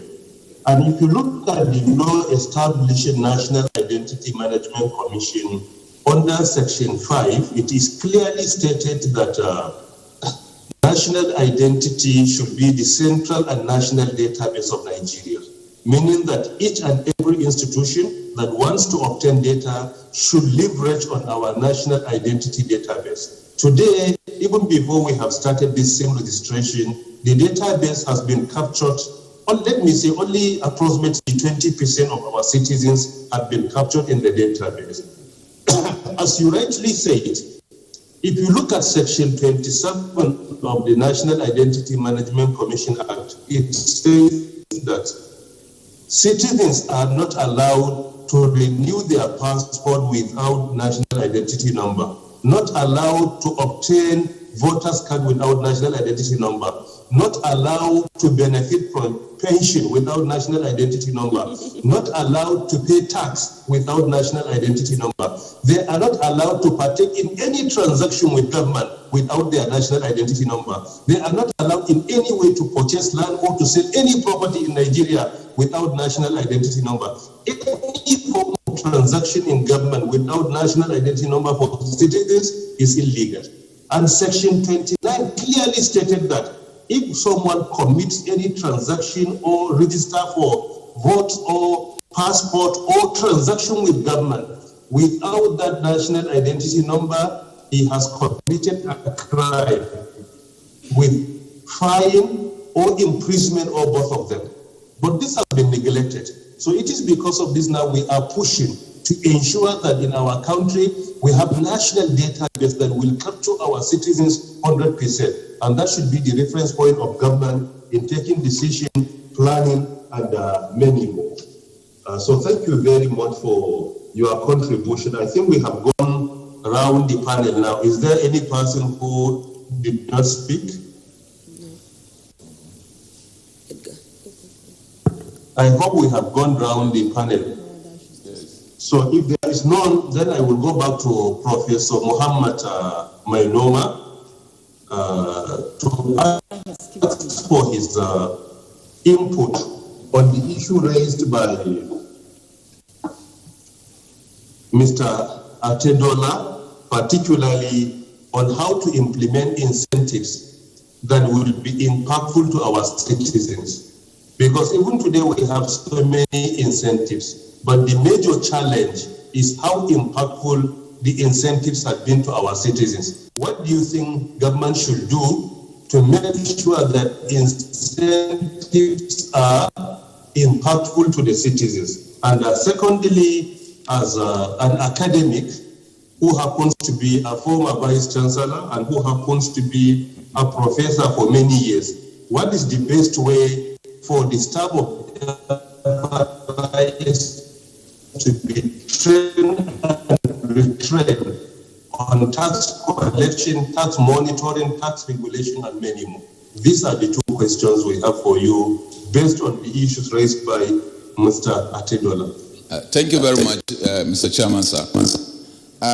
The starting point is that incentives must give results. And by results, I mean taking them literally with the spelling of results. Let us give incentives on regulations and standardization. That whatever we are doing, if we want to do incentives, let it be that it is targeted at regulating the practice in a manner that it will be such that it will be seamless through standardization. Secondly, let it be towards employment generation. That is to say that whatever level of incentive you want to give, let it be that people are engaged more, so that there will be more revenue as a result of that incentive. It could also be in the area of social investment. That is the essence results. Social investment in the sense that there might be some weak people in the society that may not be able to do anything for now, but they have done some level of contribution before. They need to now feel the impact of the economy. So such incentive must be that will be tailored towards that social investment. The U is utility investment. That if we can give some level of power, some level of road networks that is going to improve what they do inside of direct monetary donation to such companies. So utility investment is the U in results. Then in law and order, is there anything we can do to enhance the peaceful coexistence of that people that want to give incentive to? The level, the environment that they operate, can we make it more conducive for them to operate? Let the incentive be targeted in providing the law and order within their operational ambit. Then the one you will also want to hear, it is the T, which is let it be technology investment.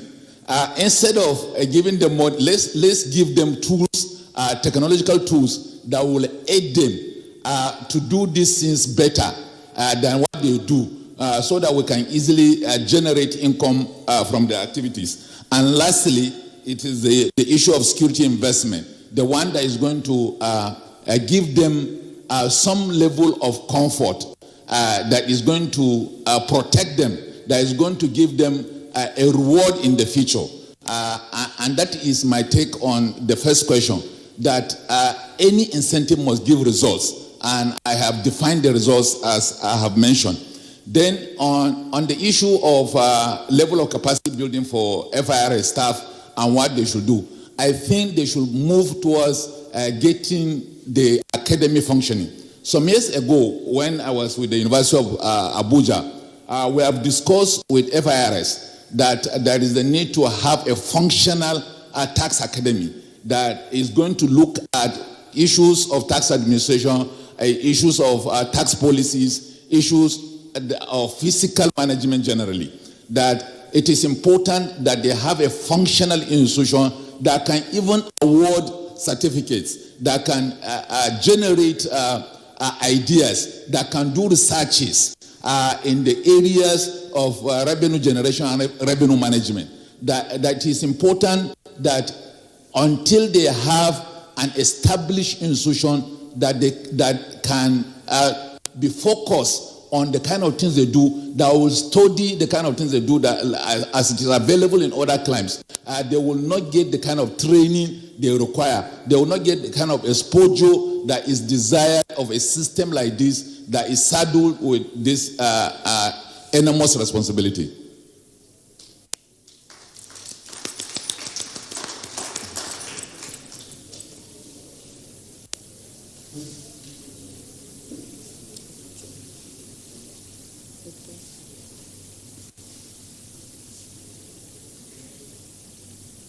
Thank you very much, Professor Noma. However, I have skipped our erudite professor, Professor Teju Somorin, the first female professor of taxation in Nigeria and the immediate past president of the Chartered Institute of Taxation of Nigeria, CITN. I apologize for skipping because I couldn't see the panel clearly from here.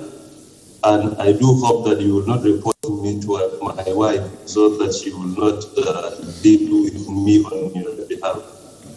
So it is your turn to speak. Thank you very much. Honorable Minister, thank you very much for recognizing me. Actually, I had spoken before you came on the scene. I had spoken on quite a number of issues, but I can make additional comments at this point in time based on what has been said by the other two panelists. First of all, I'd like to say that Nigeria, or the FRS, through the Ministry of Finance, there should be concentration on focus on collection of indirect tax. And the main indirect tax that we collect in Nigeria is value-added tax. Value-added tax is a money spinner for any country. I had not seen any country that has started collecting VAT and had abandoned it. Instead of being abandoned, they keep on increasing the rates. There was a study I did for the Nigerian Economic Summit Group in 2018 on the issue of VAT and related matters.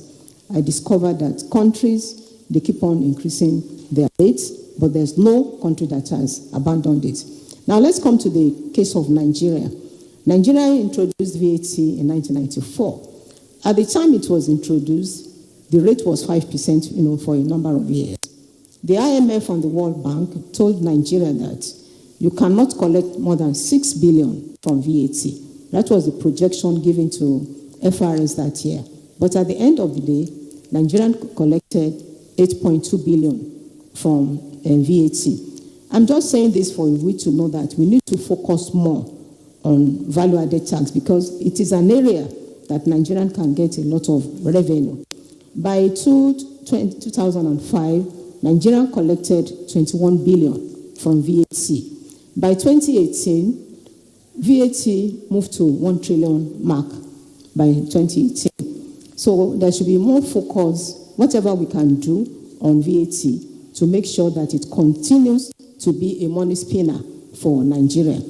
Having said that on value-added tax, I want to go to another topic, which is in national tax policy, the revised national tax policy. The first one was in 2012, and it was revised in 2016-2017. They submitted their report. There are some areas, for some of the changes that the national tax policy recommended the committee, there are some areas that are yet to be implemented. I think we should look at some of those areas that still yearning for implementation and make sure they are implemented.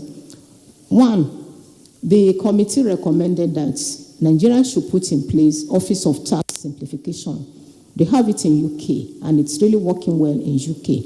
The purpose of the OTS, Office of Tax Simplification, is to modify or simplify tax laws because legislation is very important in collecting tax.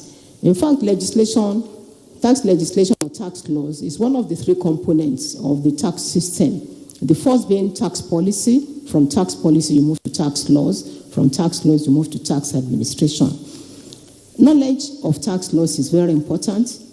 Taxpayers, they need to understand the tax laws. Tax administrators, they need to understand the tax laws. If the tax administrators do not understand the tax law, they will find it to be able to apply it. If taxpayers do not understand it, it will be another problem for them. So Office of Tax Application, I think it's supposed, based on the plan proposed by the committee, is supposed to be established by the Office of the Ministry of Finance. So I think we need to settle that one quickly. Then dedicated website also ought to be created. I'm not sure whether that has been done for the tax policy. So we need to create a dedicated website for tax policy. Then there was another one that I think is also important about anybody that wants to come on board to be a governor or to hold any position in Nigeria.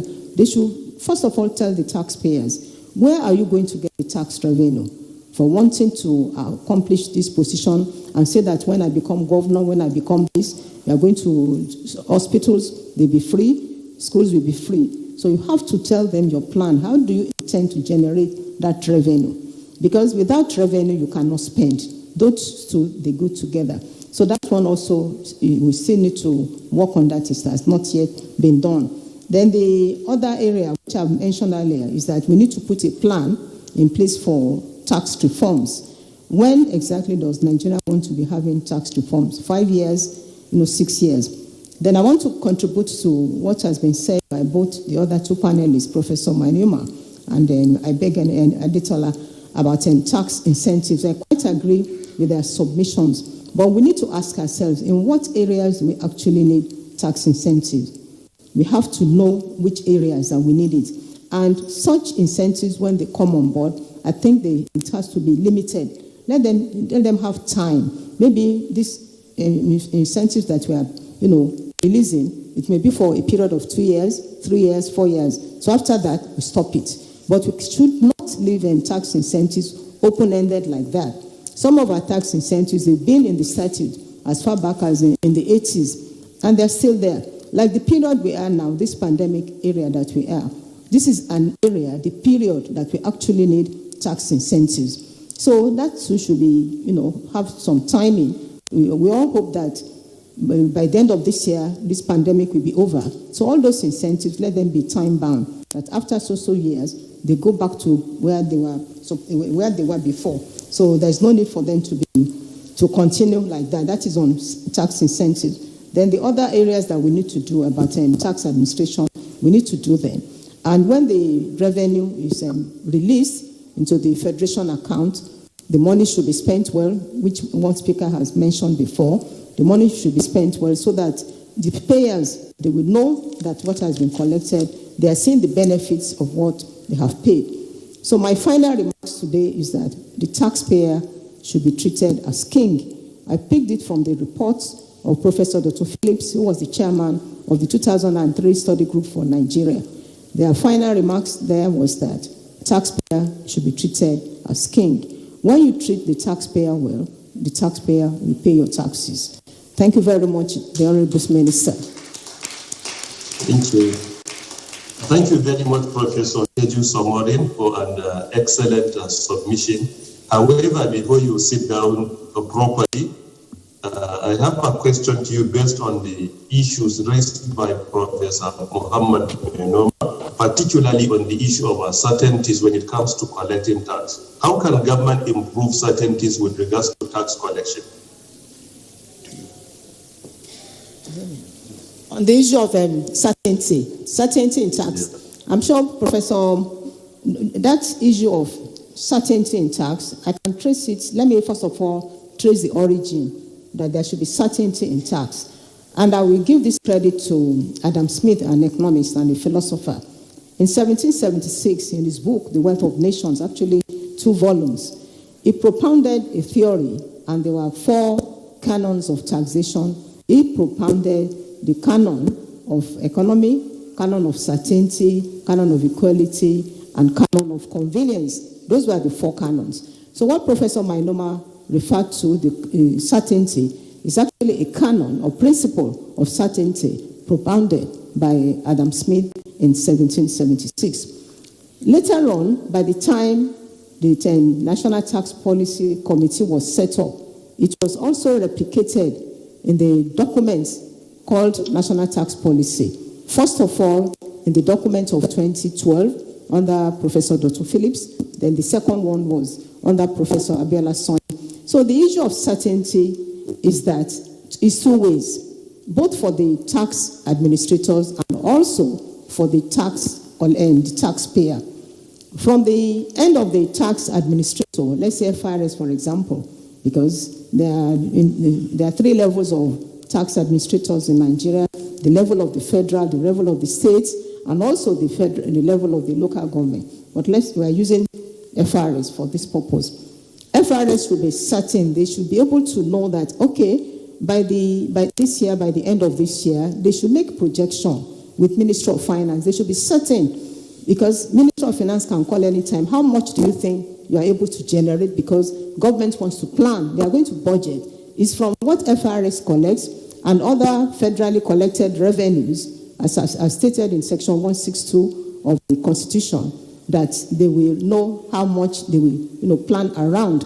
So FRS has to be certain that the amount of revenue they are going to be receiving from different type of taxes they are collecting, whether it is the oil tax, which is the petroleum profit tax, or whether it is from the non-oil taxes, the company's income tax, the personal income tax. FRS collects limited, personal income taxes. So whether it's from that one, whether it's from their baby, the value-added tax, whether it's from the stamp duties, which is likely to generate more revenue for us based on the intervention and the strategies being deployed now under the current chairman, Mr. Nami. You are doing a very good work in that area for stamp duties. So they have to be certain that this is how much they are likely to expect from different types of taxes. That is for the side of the government. Now on the side of the taxpayers also, they should be certain in their mind how much they are supposed to pay. And thank God that we now have a system called self-assessment. Before there was no self-assessment, it was introduced in 1991. So under the self-assessment, a taxpayer is certain how much he's going to collect, because with the self-assessment system, the responsibility to declare how much you are going to pay has been pushed to the taxpayer. Before it used to be government assessment, then later on the two of them were running, at the same time. But now it is devoted to self-assessment. So the taxpayer, when you are filling your form, you should be certain in your mind how much tax you are supposed to pay. So that is the additional point I want to make in respect of being certain in tax collection. Thank you very much, sir. Thank you very much, Professor. It's just to remind you that we are not in classroom, Professor. When you allow professors to talk, then you must learn how to politely ask them to stop. So thank you very much. I really appreciate your statement where you emphasize that taxpayers should be treated as kings. I really enjoy that statement as a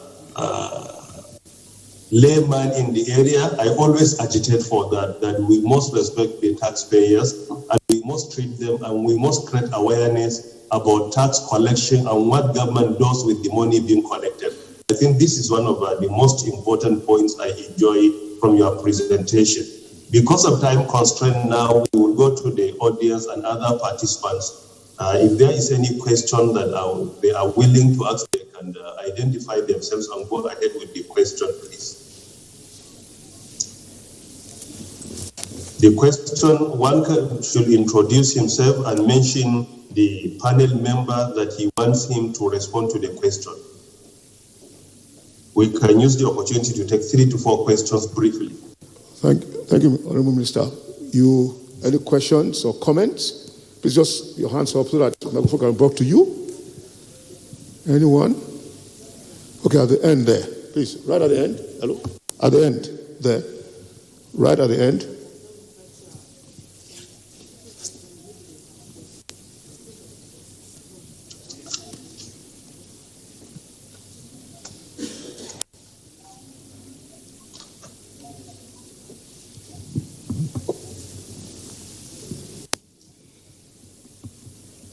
Good afternoon, Chairman,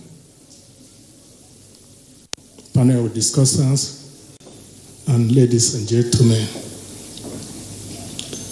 I am Deputy Corps Commander Amorodion Martins of FROSC.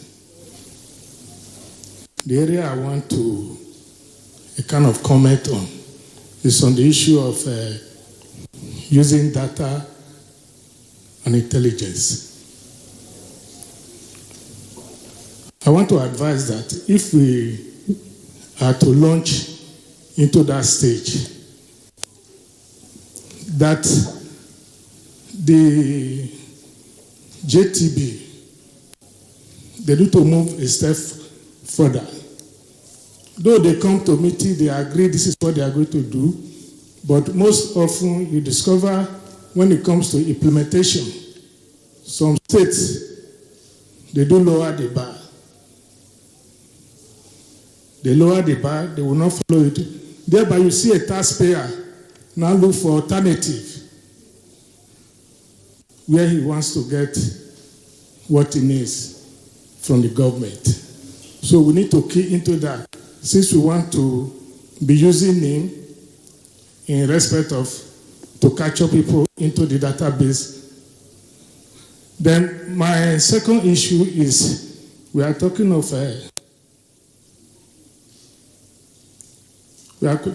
qualities of a tax officer now.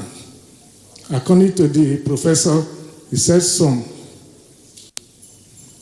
they need economic experience, taxation experience, accounting experience, and legal experience. I also want us to look at the basic education in our tertiary institution, the polytechnic and the universities, where these things are treated. You discover the current course outline. Somebody may say, after all, in the process, for instance, you want to do accounting, you do economics in one level, another one, maybe some people will say they do computer.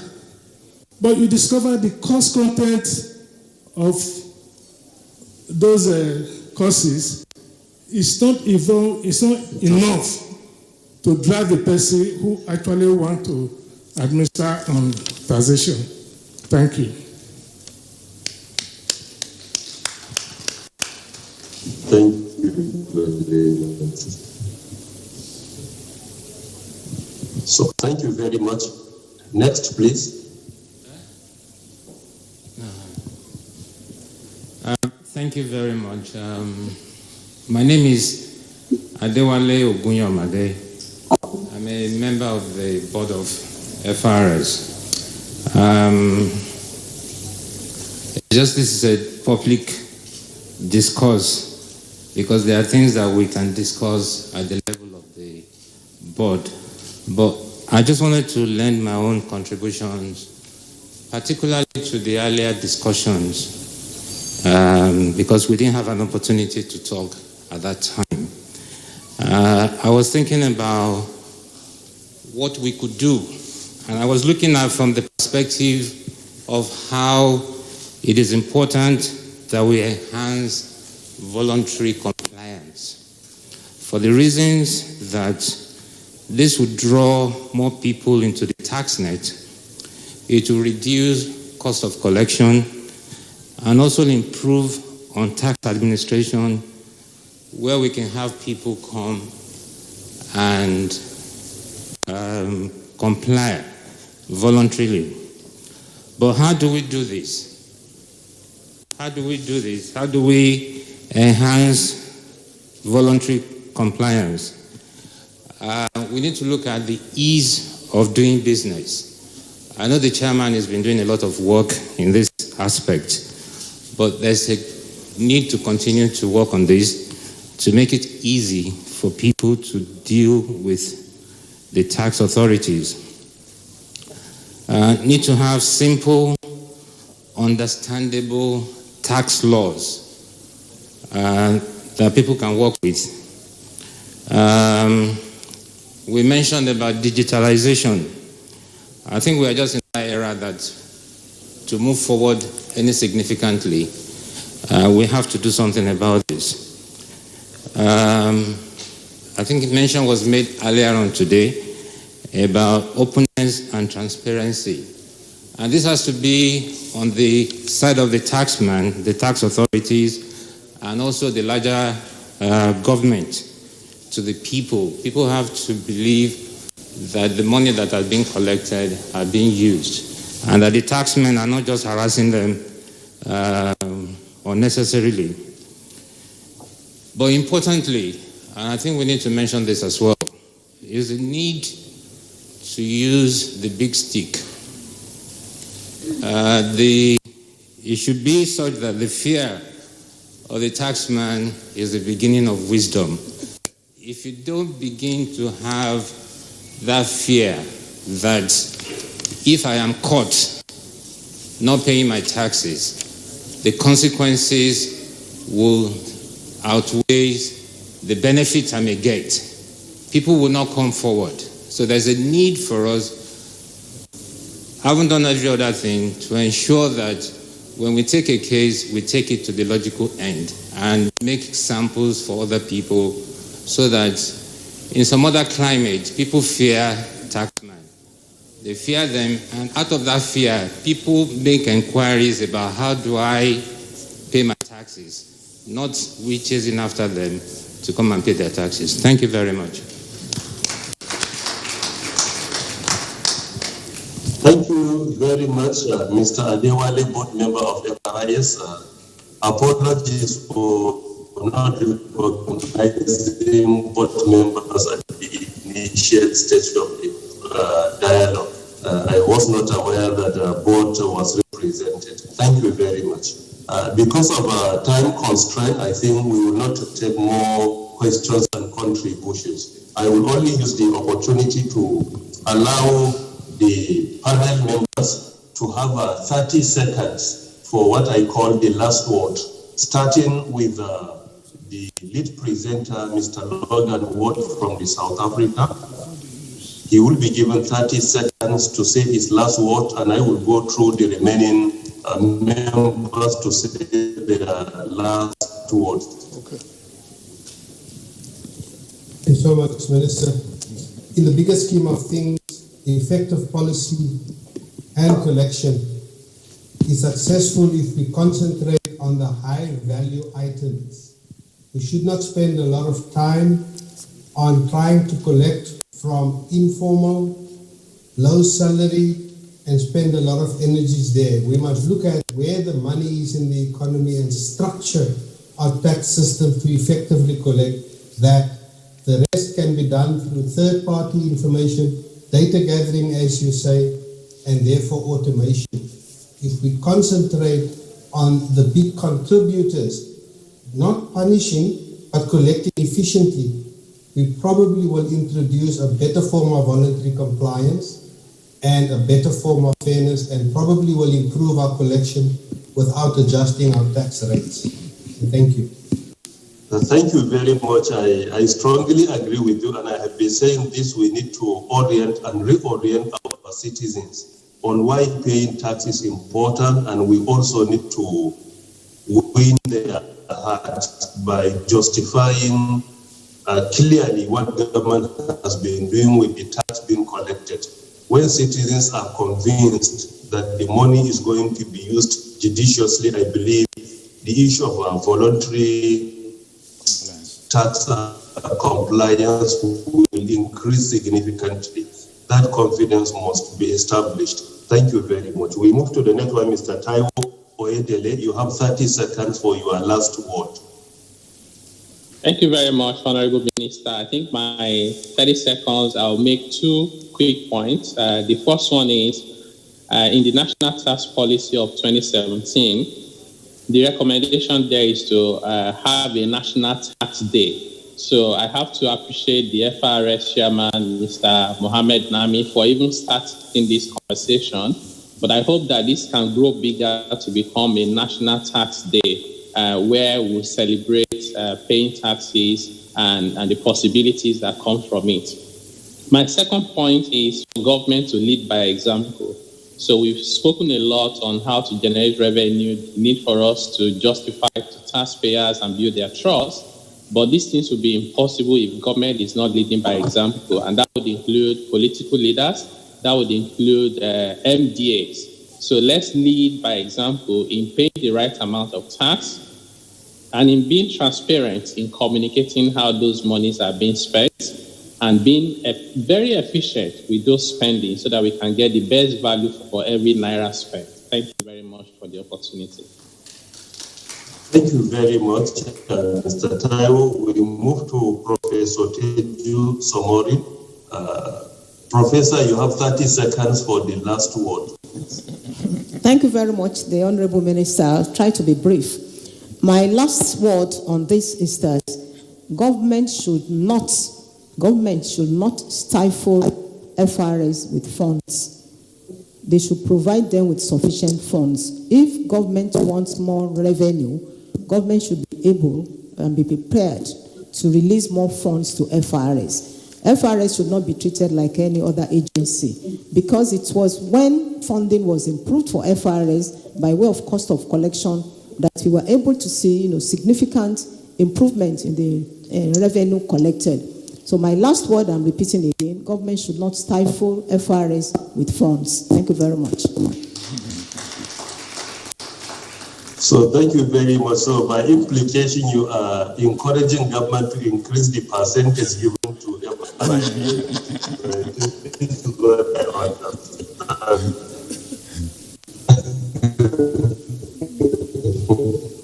So I support you because I always encourage regulatory agencies to be taken care of very well. It's very important.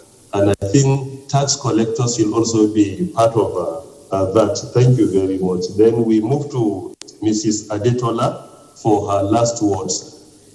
Thank you very much, Mr. Chairman. Well, my final thought is very simple, and what I would say is whether it's at the national level or the subnational level, like they say in the movies, follow the money, because it's quite easy when you follow, the trail of the money, when you mine available data that is available to you, whether you're getting it from the CBN or you're getting it from NFIU, whatever agency you're partnering with, and the lofty ideas we've heard as well from the Honorable Minister this afternoon, which is also using, our identification system, to track our taxpayers. And I would then say in conclusion that taxes is a partnership by all, whether it's from the private sector, the MDAs, the state, and even the administrators. So we need to all work together to ensure that we build a Nigeria that we want and a Nigeria that we'll be proud of. Thank you very much. Thank you very much, Ms. Adetola. And finally, we move to Professor Muhammad Mayanoma for his last word. Thank you very much, sir. On behalf of the rest of us, I will thank you very much for this opportunity to participate in this dialogue. But let me say that my final thoughts is on 4 major issues, and they give me 9 minutes. Tax net, we need to broaden it in order to ensure that we have economic development. Also, the issue of automation is very, very significant and very important, and that is the A in NAMI. And the mixed optimization of tax types is also the M in NAMI, and it is very significant that we do lot of optimization of the tax mix. And then the incentive management is also critical in addressing issues that will enhance performance of Nigerian economy. Thank you for this opportunity.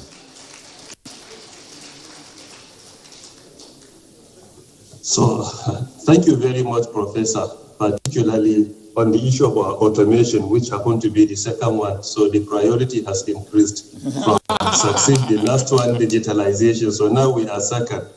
I think we have been integrated to the second position instead of the last 2 positions.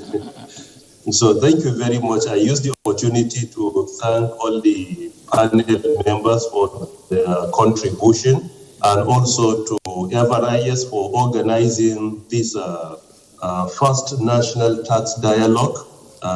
Most importantly, the chairman for organizing the event. And I also used the opportunity to commend the two ministers, Minister of Finance, Budget and National Planning, Hajia Zainab Shamsun Ahmad, and my brother Prince Clem Akbar, the State Minister of Budget and National Planning, for effective supervision and coordination of our vision. So we appreciate the invitation and to be part of this very important event. And we apologize for adding 8 more minutes without permission. Thank you very much. Thank you, Honorable Minister. But before you leave, sir, we'll